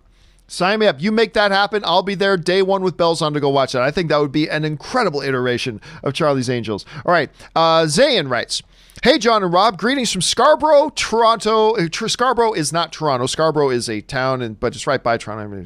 Anyway, hope you guys are doing well. I just started watching Wes Anderson movies, started with The Royal Tenenbaums, the tennis movie, and I liked it a lot. Watched Steve Zissou next. What should I watch next? Really like him now as a director. And Rob, he is a director with a very distinct style.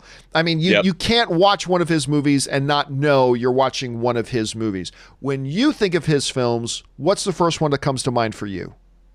Well, I mean, I think of Rushmore first, but I mean, I love the Grand Budapest Hotel. But you know what a lot of people don't watch is his first movie, Bottle Rocket. Right. And I love... With Owen Wilson. Yeah, and it's hilarious. And I love Bottle Rocket. But again, I mean, Moonrise Kingdom... I really like his movies a great deal, but I love The Life Aquatic with Steve Zissou. Yeah. I love it. I just love it. All right, next one up. Plorkins McPlorkster writes, so now that Anne was hired by Amazon to work in Seattle, congrats to her, are you going to be looking for a real job once you get there? Yep. Suppose I'm going to be needing a real job now. No. And actually, I had some people writing to me saying, whoa, what does this mean? No more John Campea Show? No. Like, one of the great things about my job is I get to do it from anywhere. As long as I got an internet connection, I'm good, baby. So yeah, we'll still be continuing on, but I'm sure, Plorkins, that is the first question my mother-in-law will be asking, because my mother-in-law still doesn't really get what it is I do. And by the way, Bobby got to eat, John. Yes. Don't toss me aside. That's right. That's right. And that's the great thing. See, some people say, well, wait a minute, you can't have Rob on anymore. It's like, Rob isn't in the studio with me as it is. There's still internet and all that kind of stuff. But I've told this story before, but true, even on our wedding day, even on mine and Anne's wedding day. Anne's mom is very traditional, so she doesn't really get what it is I do. She hasn't really wrapped her head around it. Even when her son started working for me full time, she still never really wrapped her head around it. And I remember on our wedding day, we had finished the ceremony. We were off at the side, and Anne and I were just hugging, and her mom came walking up. This is now my mother-in-law. And this was our first coming together and about to say the first words to each other as mother-in-law and son-in-law as soon as the wedding was open. And she came up with this big smile. She goes, "You can get job now?" Because I'm Canadian and I just married American. And her very first words to me, Rob, after marrying her daughter was, "You can get job now," with question mark. That's, and to this day, I don't think she thinks I have a real job. I really don't. Dude, I even brought her in the height of when everything was going on at AMC and Collider, and we had this big studio and all this kind of stuff. I had her come visit studio.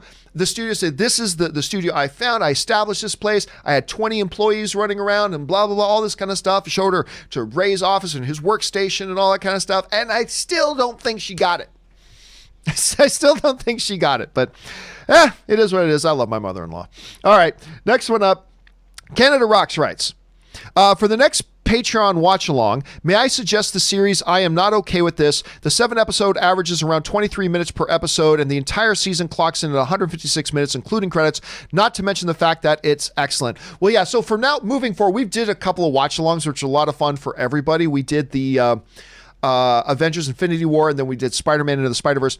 Moving forward, the watch alongs we're going to be doing are going to be for a smaller group. It's going to be for the Patreon supporters, me and the Patreon supporters. So by all means, if you haven't become a Patreon supporter, why not become a Patreon supporter? But anyway, moving forward, the watch alongs we're going to be for Patreon supporters. I don't think we'll do any series. I think what we will do is just one-shot movies, because I don't want somebody to have to commit to 3.5 or 4 or 5 hours for watching or missing episodes or whatever. I think we'll just keep the watch-along parties to just movies. I mean, I could be persuaded otherwise, but I think the best thing for us to do is just pick one, an hour and a half, 2.5 hour movie, boom, watch it, be done with it, and then look forward to the next one. By the way, Patreon supporters, I will be announcing our next watch-along in the next 24 hours, so keep your eyes and ears open for that. Okay, next up, Sam O'Neill writes, "Hey, John and Rob, do you guys remember the movie Polly with Tony Shalhoub? Oh, yeah. As a kid, it was a movie that I just loved and could never get over. I watched it many a time with my parents. It's not a kiddish movie. Polly is my movie recommendation of the day." And I love Tony Shalhoub and just about everything he's ever done. I first not recognized him. I first took notice of Tony Shalhoub in that sitcom from the 90s, what was it called? Not Airplane, Plane? No. It was the one where they work in the small little airport, in the small little thing. I'm trying to remember. Thomas Hayden Church was in that movie, was in that show as well. And I'm trying to remember the name of the show. Oh, yeah. It's Wings. Wings yeah. is what it was called. That's where I first took notion of it. Anyway, Rob, do you have any memories of this movie? Not really. I mean, not that it wasn't like the first time I saw Empire Strikes Back. That stands out to you forever and always. All right, thanks for sending that in, Sam. Okay, next up is Kristen 34, who writes, "Hey, John and Rob, hope you're having a nice day. I would just like to ask, do you think that DVDs and Blu-rays can make a comeback? Nope. I have around 1,600 DVDs in my collection. VHS 16,000, dude. 16,000, sorry, I said 100. 16,000 DVDs in my collection. VHS has made a comeback in DK. Is that Korea?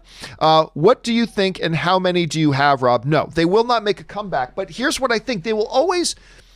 Look, physical media is going away. It just is. But just like records went away, they still exist. And they're still there. And all I can say is you hold on to that collection for about 10 to 20 years. Because in 10 to 20 years, those will be gold. Because they'll be so rare. They'll be absolute gold. But Rob, we talk about, you and I both talk about how, and you as a huge physical media fan, talk about the demise of physical media, and all the numbers don't lie. The statistics are all there. They all clearly point to what's happening. But yeah, I don't know. Do you think they could have a resurgence? What do you think? Well, no. I mean, look, there are people that collect VHS tapes and laser discs and all that, but they're not going to have any kind of a resurgence, because these are things that you have to get the film transfers. The studios own them. It's one thing to press a vinyl record, but making a new disc is a much more expensive proposition. And I think ultimately the reason people bought DVDs and movies was because they weren't available at your fingertips. And in the world, even me, I want to have, like, now, even the stuff I'm buying, I used to buy everything. Now I've curated my collection down to about 3,000 titles total.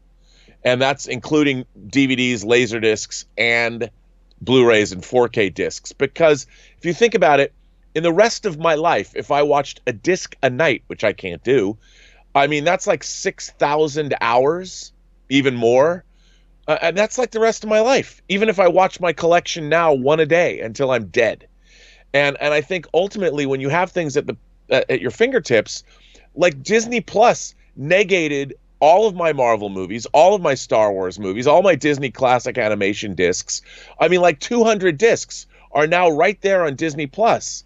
Now, as much as I like my physical media, am I going to go back and put those discs in when I can click on Disney Plus and watch them? Well, I mean, it's a real question. I think the reason to have collected movies is the fear of not ever being able to see them again. And in that sense, I have a lot of movies, cult titles, exploitation movies, foreign films that are not necessarily available on streaming. And also, I still love physical media because it is better than streaming. But I think just, in 5 or 10 years, everything is going to be out on streaming services simply because the streaming services are going to need all the new content they can get. So why collect physical media? I love it, though. I still buy it. I'm waiting for my 4K Elephant Man disc to come from the UK. I hope they send it to me. They charge me for it. I've been waiting for it. Canal Plus put it out, one of David Lynch's, maybe my favorite David Lynch movie. And I hope they send it to me because it's not coming out anytime soon in the United States on 4K. All right. Next up, Jay Bling writes, it seems the major studios may get involved in the AMC situation whether they choose to or not. That's true, because in the practically guaranteed event that AMC files for Chapter 11 bankruptcy, the studios, absolutely, this is true, the studios will be named as quote-unquote critical vendors in bankruptcy filings. That is 100% true. Now, again, that would be a lifeline. How much of a lifeline, though, Jay Bling, really remains to be seen. Like, if they do, that does not automatically mean, you file for bankruptcy, you can reorganize, you can get all these things listed, and then you can come back. And that is possible. It doesn't guarantee anything, though. And you're right, at some point, they will get involved and dragged into this one way or the other. If they do go the Chapter 11 filing, that is absolutely true. So that's a really good observation. Thanos writes, who do you give the most credit to for the ideas and the making of Infinity War and Endgame? The Russos? No. The writers? To a degree. Feige, absolutely. I know in terms of the buildup it took to get to that point, you can say Feige, but I'm talking strictly the making of these. No, the main, really, if you want to talk about the main person you give credit to, it's Stan Lee. But in the movie world, no, it's Feige. He is the one who has conceptualized and then shepherded this whole thing and kept, look, again, Rob, everybody talks about studios shouldn't get involved. Guess what? No studio has more studio interference in their movies than Marvel movies do. Kevin Feige, everybody keeps forgetting, he's not just one of the guys. Kevin Feige is the studio. He's the studio. He is the president of the studio. He's now the CFO. He runs everything that has to do with Marvel. He's the studio, and he has an ironclad grip on everything that happens in every one of those movies. He is the living epitome, and I'm not saying this is a bad thing, by the way, but he is the living epitome of studio interference. He absolutely interferes on every single story in every single movie, and he tells his directors, here's where you have total freedom. You can do this, but this movie has to do this. It has to do this. It can't have this, this, or this. You got to stay south of this. You have to stay north of this. Now, as long as you do all those things, go nuts, be creative, tell your story. But he absolutely lays down the mandates about what each movie has to do and accomplish because he's the overall architect of the whole thing. Rob, when you look at that whole situation, who do you think deserves the most credit for the success of the MCU? Well, I mean, look, it was Kevin Feige who he had a vision. He worked on 13 Marvel movies before the MCU. He saw what worked and what didn't. And what I think is amazing about what they did was they did it very methodically. Kevin Feige he'd worked for people like Richard Donner as like a PA, and he really saw Hollywood as a fan, but also as a producer. And I think he had a vision. and he knew his vision was correct. And sometimes, like with Thor: The Dark World, with Alan Taylor, it might not have worked that well, or maybe the Hulk was not as good as they hoped it would be, and they made course corrections, but that's what a visionary does. And I really think that, and also Louis Esposito, and I forget the female, the other woman that works with Feige, the three of them are sort of the triumvirate there. And they, look, Feige picked his collaborators, and you cannot deny that by working with people like James Gunn, having the visionary foresight to bring the Russo brothers in, it was really, I would put the success squarely with Feige, but it's also because Feige knows how to collaborate with talented people and creates an environment where you can get great filmmakers or filmmakers that are emerging. I mean, he picked up, the Russo brothers had never directed a $100 million movie before, much less something like Infinity War and Endgame. But he has a great eye for talent. And to me, that's what a great producer does. A great producer cultivates talent, works with talent, but has a strong vision. I mean, the guy is like the producers of yore. There's no other producer in Hollywood in the modern era who has done remotely close to what he's done. And that's because he's as much a creative force in these movies as he is a producing force. And he works with these people. And that's a talent, man, that not a lot of people have. And the proof's in the pudding. It's amazing. All right, let's move on. Next one here, Sam Chen writes, rewatched the Apes trilogy. I smiled, cried, and pondered, sometimes all at once. Also realized Rise is sci-fi, Dawn is an action film, and War is a drama. Odd yet satisfying. Do you think the genre switching was pre-planned or due to budgetary reasons? I honestly don't think either. I don't think it was all that well laid out or planned. I think they just took each movie as it came and they made a really compelling movie for each. Now listen, I'm not the biggest fan in the world of War. The third film, I thought it was a step down from the other ones. I have several significant problems with it, although I still like the film. I like it. Don't get me wrong. In a thumbs up or thumbs down world, I gave it a thumbs up. But I didn't think it lived up to the just beauty of the first two. I think it was just a matter that they approached each film and then just went, let's tell the best story we can with this movie.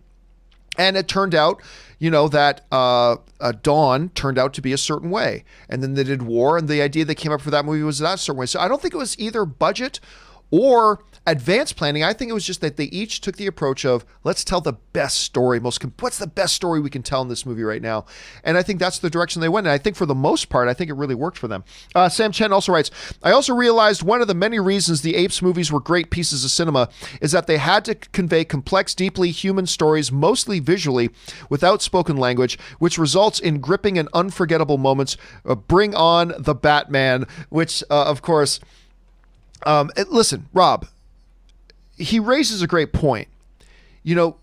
A lot of this movie, I love movies that can convey a lot of story without dialogue. I just love that. It's part of the reason why I love A Quiet Place so much and why like the first 15, 20 minutes of There Will Be Blood is so powerful to me. And a lot of Wall-E works. But so much of that movie was the motion capture performance of Andy Serkis. Just Caesar felt real. Yep. And yet visually he looked real, but it was everything about the emoting of the character. And I think Toby Kebbell, was it Toby Kebbell that was one of the other main, I think he was Koba. I think he did the motion capture for Koba. It was the performances, the emoting that made everything so real and get you sucked in. And I agree. I think that was one of the key points to why that whole franchise worked. Rob, if you had to look at the Apes franchise, I don't even know what you think of it as a whole, but if you agree that it worked, what do you think was maybe the main thing you can point at to say this is the key thing that made this thing work? I'm a huge fan of that franchise. I grew up loving the Planet of the Apes movies, the original 5 films, and I wasn't a big fan of the Tim Burton remake, but I saw Rise, and I'm like, this is great. And I think that absolutely you have to lay the blame and the joy and everything at the feet of Andy Serkis, because that performance, but it was astonishing. And all the other people that played the apes, but the contribution of the effects artists as well, and also the directors. I mean, those are not easy films to make. It's amazing to me watching those films how you forget you're watching visual effects. I mean, those apes it's unbelievable, and the performances, and because Andy Serkis had honed his craft doing motion capture as Gollum and then later King Kong. I mean, it really was a new emergent art form in cinema. But man, I'm astonished by the performance of those ape characters and everything they. So it is, again, it's a collective effort. But yes, I think that anchoring all of it is Andy Serkis. They're amazing movies, and while they're not entirely perfect, I think I might even prefer Rise the most.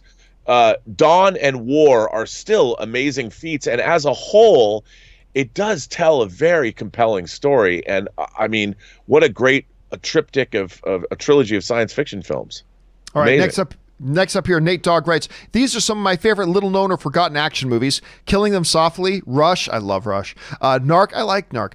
The Pledge, Way of the Gun, Traffic, Assault on Precinct 13, the remake, Wonderland. I'm not huge on Wonderland, I gotta admit, but anyway. True Romance and LA Confidential. Oh, dude, I love LA Confidential. Rob, this is a neat list of films here. Killing Them Softly, Rush, Narc, The Pledge, Traffic, Assault on Precinct. Which one of these films stands out to you the most? Oh, dude, you know what? Narc knocked me out when I first saw. They're all good. I mean, I'm a big fan of every movie mentioned, but Narc. Look, I love LA Confidential and stuff, but Narc was a movie that I was really surprised by, and I went back and rewatched it recently. It's so good. So good. All right, next up, Nate Dogg also writes, by the way, two criminally underrated people in Hollywood are director Curtis Hanson, this is true, who did 8 Mile, LA Confidential, and Wonder Boys, my favorite Michael Douglas film, and the actor Jason Patric. He killed it in Narc and Rush, two absolutely brilliant films. And if I'm not mistaken, Wonder Boys, that was also with Tobey Maguire, was it not? Was it Tobey Maguire, or was it... I thought he did Wonder Boys with Tobey Maguire. Now I got to go look that up. I think it is. And by the way, that's based on a book by Michael Chabon. Oh, really? Okay, hold on a second. Wonder Boys. This was the 2000 film, and it is the one with Tobey Maguire. Also, Robert Downey Jr., Frances McDormand was in that one too. That's great. And listen, Jason Patric, he is one of these actors, Rob, that just keeps popping up. Oh, yeah. And everybody's like, oh, yeah, that guy. Oh, yeah, that guy. I don't think Jason Patric gets the credit he deserves, because every time I see him in something, he always brings it. He's not always in the best movies, but he always delivers. So I like this dude a lot. All right. Oh, I just realized the time. All right, let's do one more with Rob here, and then we will let him go to go do his stuff that he's got to do today. David Crabtree writes, a few people have brought up their favorite film scores, so here's a few of my favorites. Rudy, Armageddon, Air Force One, Star Trek First Contact, Masters of the Universe, damn right, Transformers 2007 and 86, The Patriot, The American President, and The Last Starfighter. And Rob, I was talking about the other day how, say what you want about the Transformers. I love the music in the Transformers movies. Love them. Do any of the soundtracks of any of these movies here jump out to you the most? They're all good, but I like Air Force One quite a bit. That's a good one. But I haven't watched that movie in a while. Get off my plane. Yeah, Gary Oldman is great. Oh, yeah. In Air Force One. I remember I interviewed Gary Oldman and Harrison Ford for this terrible, terrible movie they did together that actually starred Liam Hemsworth. Why Liam Hemsworth is starring in a movie that also has Gary Oldman and Harrison Ford is beyond me. It's like a computer hacker kind of movie. But I remember we mostly spent our time talking about Air Force One.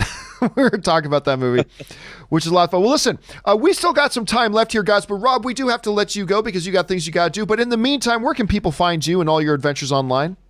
You can find me on, Twitter at BurnettRM. Find me on Instagram at Robert Meyer Burnett, or find me on my own YouTube channel, The Burnett Work, and my show, Robservations, the show about something, John. All right, dude. Thanks a lot for being here. And we will, of course, talk to you again later. Take care, man. All right, man. All right, guys. With that, we still got about 10 or 15 minutes left here, so let's fly through as many of the questions that we have remaining as we can. We'll start things off here with Robert Perez, who writes, how can I get the John Campea figurines? Oh, listen, I am going to try. I am going to try to get these things here for us. Let me bring this up. These are the figures. It's going to be sideways, so forgive me for this. These are the John Campea Show figures. Of course, there's me and Robert Meyer Burnett and others. There's a guy who made this amazing figure of me as a Jedi That is just awesome. I've shown it here on the show before, and I love it. And he reached out to me and said, hey, how about we make these and we make them for viewers of the show? And I loved it. I think I put it up on my Instagram last night. So right now, they're not real things, not yet, but maybe they will be possibly soon. And when they are, I will let you guys know about it. 50 Shades of Geek writes, where are we at here? I don't think the girl was taunting Ezra Miller. I think she was just drunk out of his mind and looking for a fight with anyone who was there. I'm defending him. It's just my observation. Again, reports though from the place are that the owner of the establishment did say there was a serious altercation. They had Ezra Miller removed, and it was already pretty heated. So it sounds like there's definitely more to it than just that. But again, we weren't there. My Kid Banana writes, I like that name. Hello, I lost my dad 5 years ago to multiple sclerosis. I'm sorry, I've got a couple of good friends with MS. And I just got through watching Disney's Onward. Oh my God. Trust me, ugly crying is for real, man. And what an amazing movie. And let's, first of all, condolences on the loss of your father. And you and my wife are in the same boat because my wife just lost her dad, my father-in-law, just a couple of years ago. And watching Onward, I know a lot of you guys still haven't seen it yet, but watching Onward as somebody who had just lost her dad, my wife loved the movie, but she was, in her words, ugly crying through it. And now you see exactly what we were talking about. And it's amazing, man, when movies can touch us on that type of an emotional level. It's really amazing and inspiring when movies can touch us on that level. And again, Onward to me isn't one of the best Pixar movies, but it's definitely a very, very solid one and very enjoyable. And I'm glad you had it, and I'm glad it gave you that sort of experience, man. I hope it made you feel a little bit more in touch. That's great. All right, next up. Anthony Lucalano writes, John, my sister and I have an argument that I need you to adjudicate, okay? I say Judy isn't a musical. She says it is because it features more than 2 musical numbers. As our resident song and dance man, what say you? No, I do not count Judy as, I do not believe music being in a movie makes the movie a musical. You know, a musical is in its DNA. All about, not just about the music, it is told through music. And I just didn't see Judy in that way. So I'm on your side on this, Anthony. I'm on your side. All right. Ryan Trabuco writes, lately I've been watching some classic Siskel and Ebert reviews on YouTube. Roger Ebert gave a negative review to Mrs. Doubtfire. Talk about the subjectivity of film. It's one of my favorite Robin Williams movies. Gene Siskel killed it though. Well, listen, that's the thing. Roger Ebert is my all-time favorite film critic. Leonard Maltin is my second. But I disagreed. See, this is the thing today. I talk about this sometimes. Too many people call their favorite film critics the one that just already think what they think, right? I think that's ridiculous. Like, my favorite film critics are not the ones that have the same opinions as me. Ooh, you think what I think. That means I think you're good. I don't understand that way of thinking. See, I probably disagreed with Roger Ebert as many times as I agreed with him on different movies. I guess I can take off my headphones now. I disagreed with him quite frequently. Quite frequently, he and I had different opinions on movies. But what I loved about him as a film critic was the way he communicated what it was his thoughts on a movie were and how he communicated that. Because the way he communicated, and I often say this is my goal as a film pundit, I may do it well, I may not do it well, but my goal as a film pundit is not to say what you agree with and is not to get you to agree with me. Too many people think that's the job of a film pundit, to get you to agree with them. I don't believe that's our job at all. I see my job as giving you my honest opinion and observations about something and communicate those opinions and observations in such a way that helps you as a viewer more clearly identify why you agree with me or help you more clearly identify why you disagree with me. And if me in giving my opinion helps you sharpen exactly why your own position and why you disagree with me, then I consider me doing my job. That's the job. And that's what I loved about Roger Ebert's film reviews.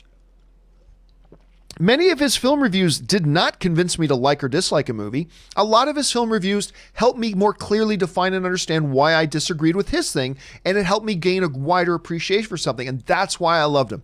And yes, Doubtfire would be one that I would absolutely disagree with him on because Mrs. Doubtfire is great, but he didn't like it. That's the subjectivity of film.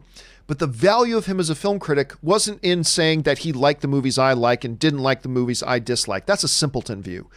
What I appreciated about him is the fact of how he communicated his point of view, because it helped me feel more engaged as a viewer, even when we disagreed, like you and I, Ryan, about Mrs. Doubtfire. Like you and I clearly love Mrs. Doubtfire. He didn't, but I still love the way he would review them because it helped me more clearly understand about why I loved it, you know? And it seems like it's a paradox, but it's really not. And I love that about him. And Siskel was great too. Siskel was absolutely great too. But you're right, man. Talk about the subjectivity of film. All right. Mandalorian of Gondor writes, 1 of 2. Hi, John. We're always discussing what are the best superhero movies, but how about the best superhero shows?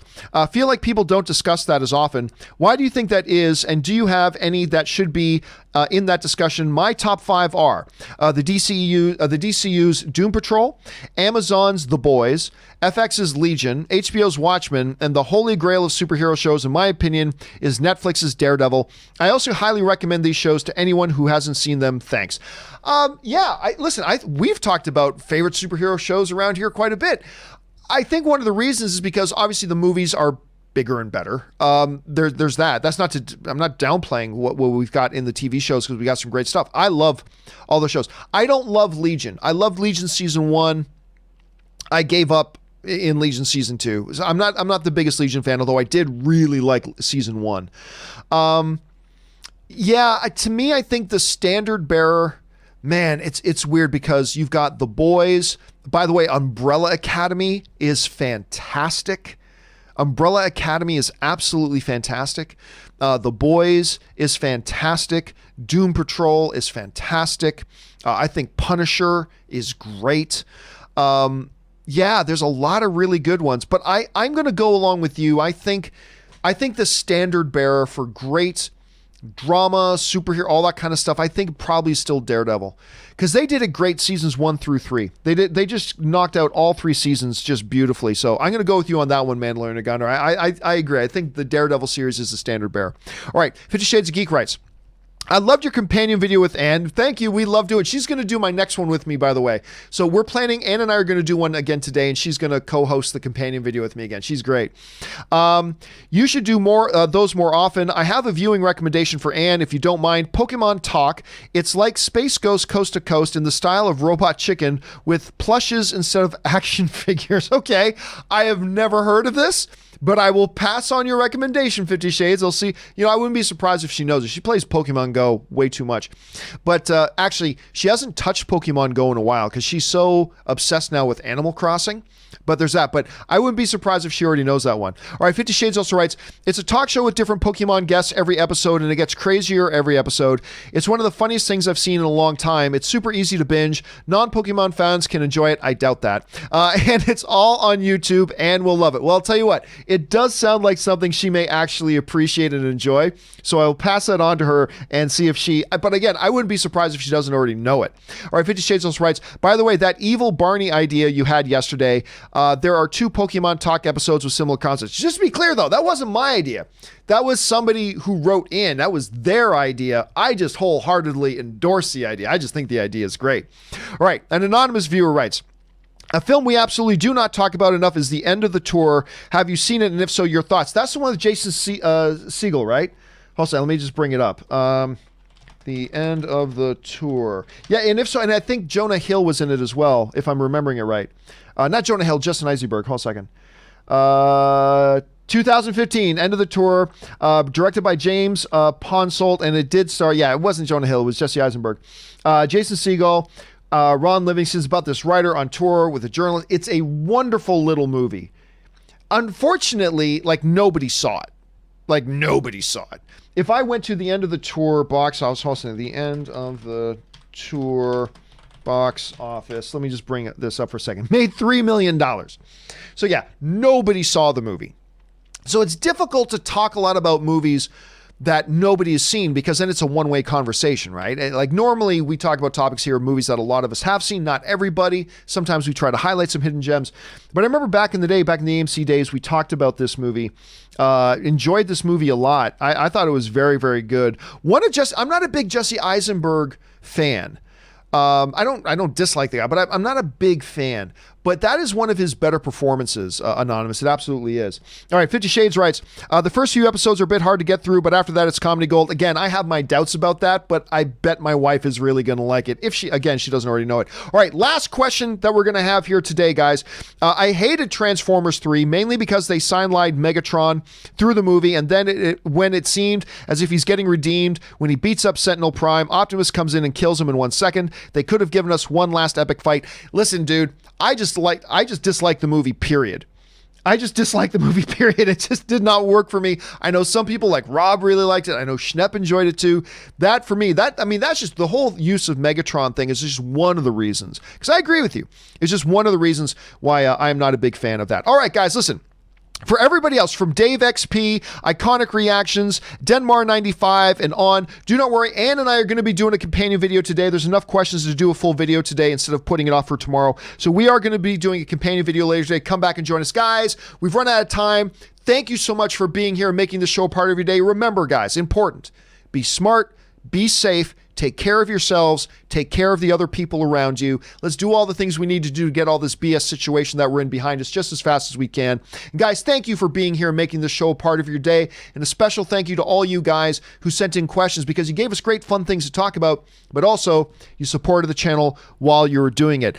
Just a quick reminder to all of you guys, if you want to go check it out, even if you're not going to listen to the podcast, guys, go check out go subscribe to the John Campea Show podcast. It is now the audio edition of this show. The new episode will go up in an hour or two here, but go and subscribe to it. Let's see if we can get the John Campea Show back in the top 50 on iTunes. That would be pretty sweet if we could. Anyway, guys, that will do it for me for now. Thank you so much for being here, guys. My name is John Campea, and until next time, my friends, bye-bye.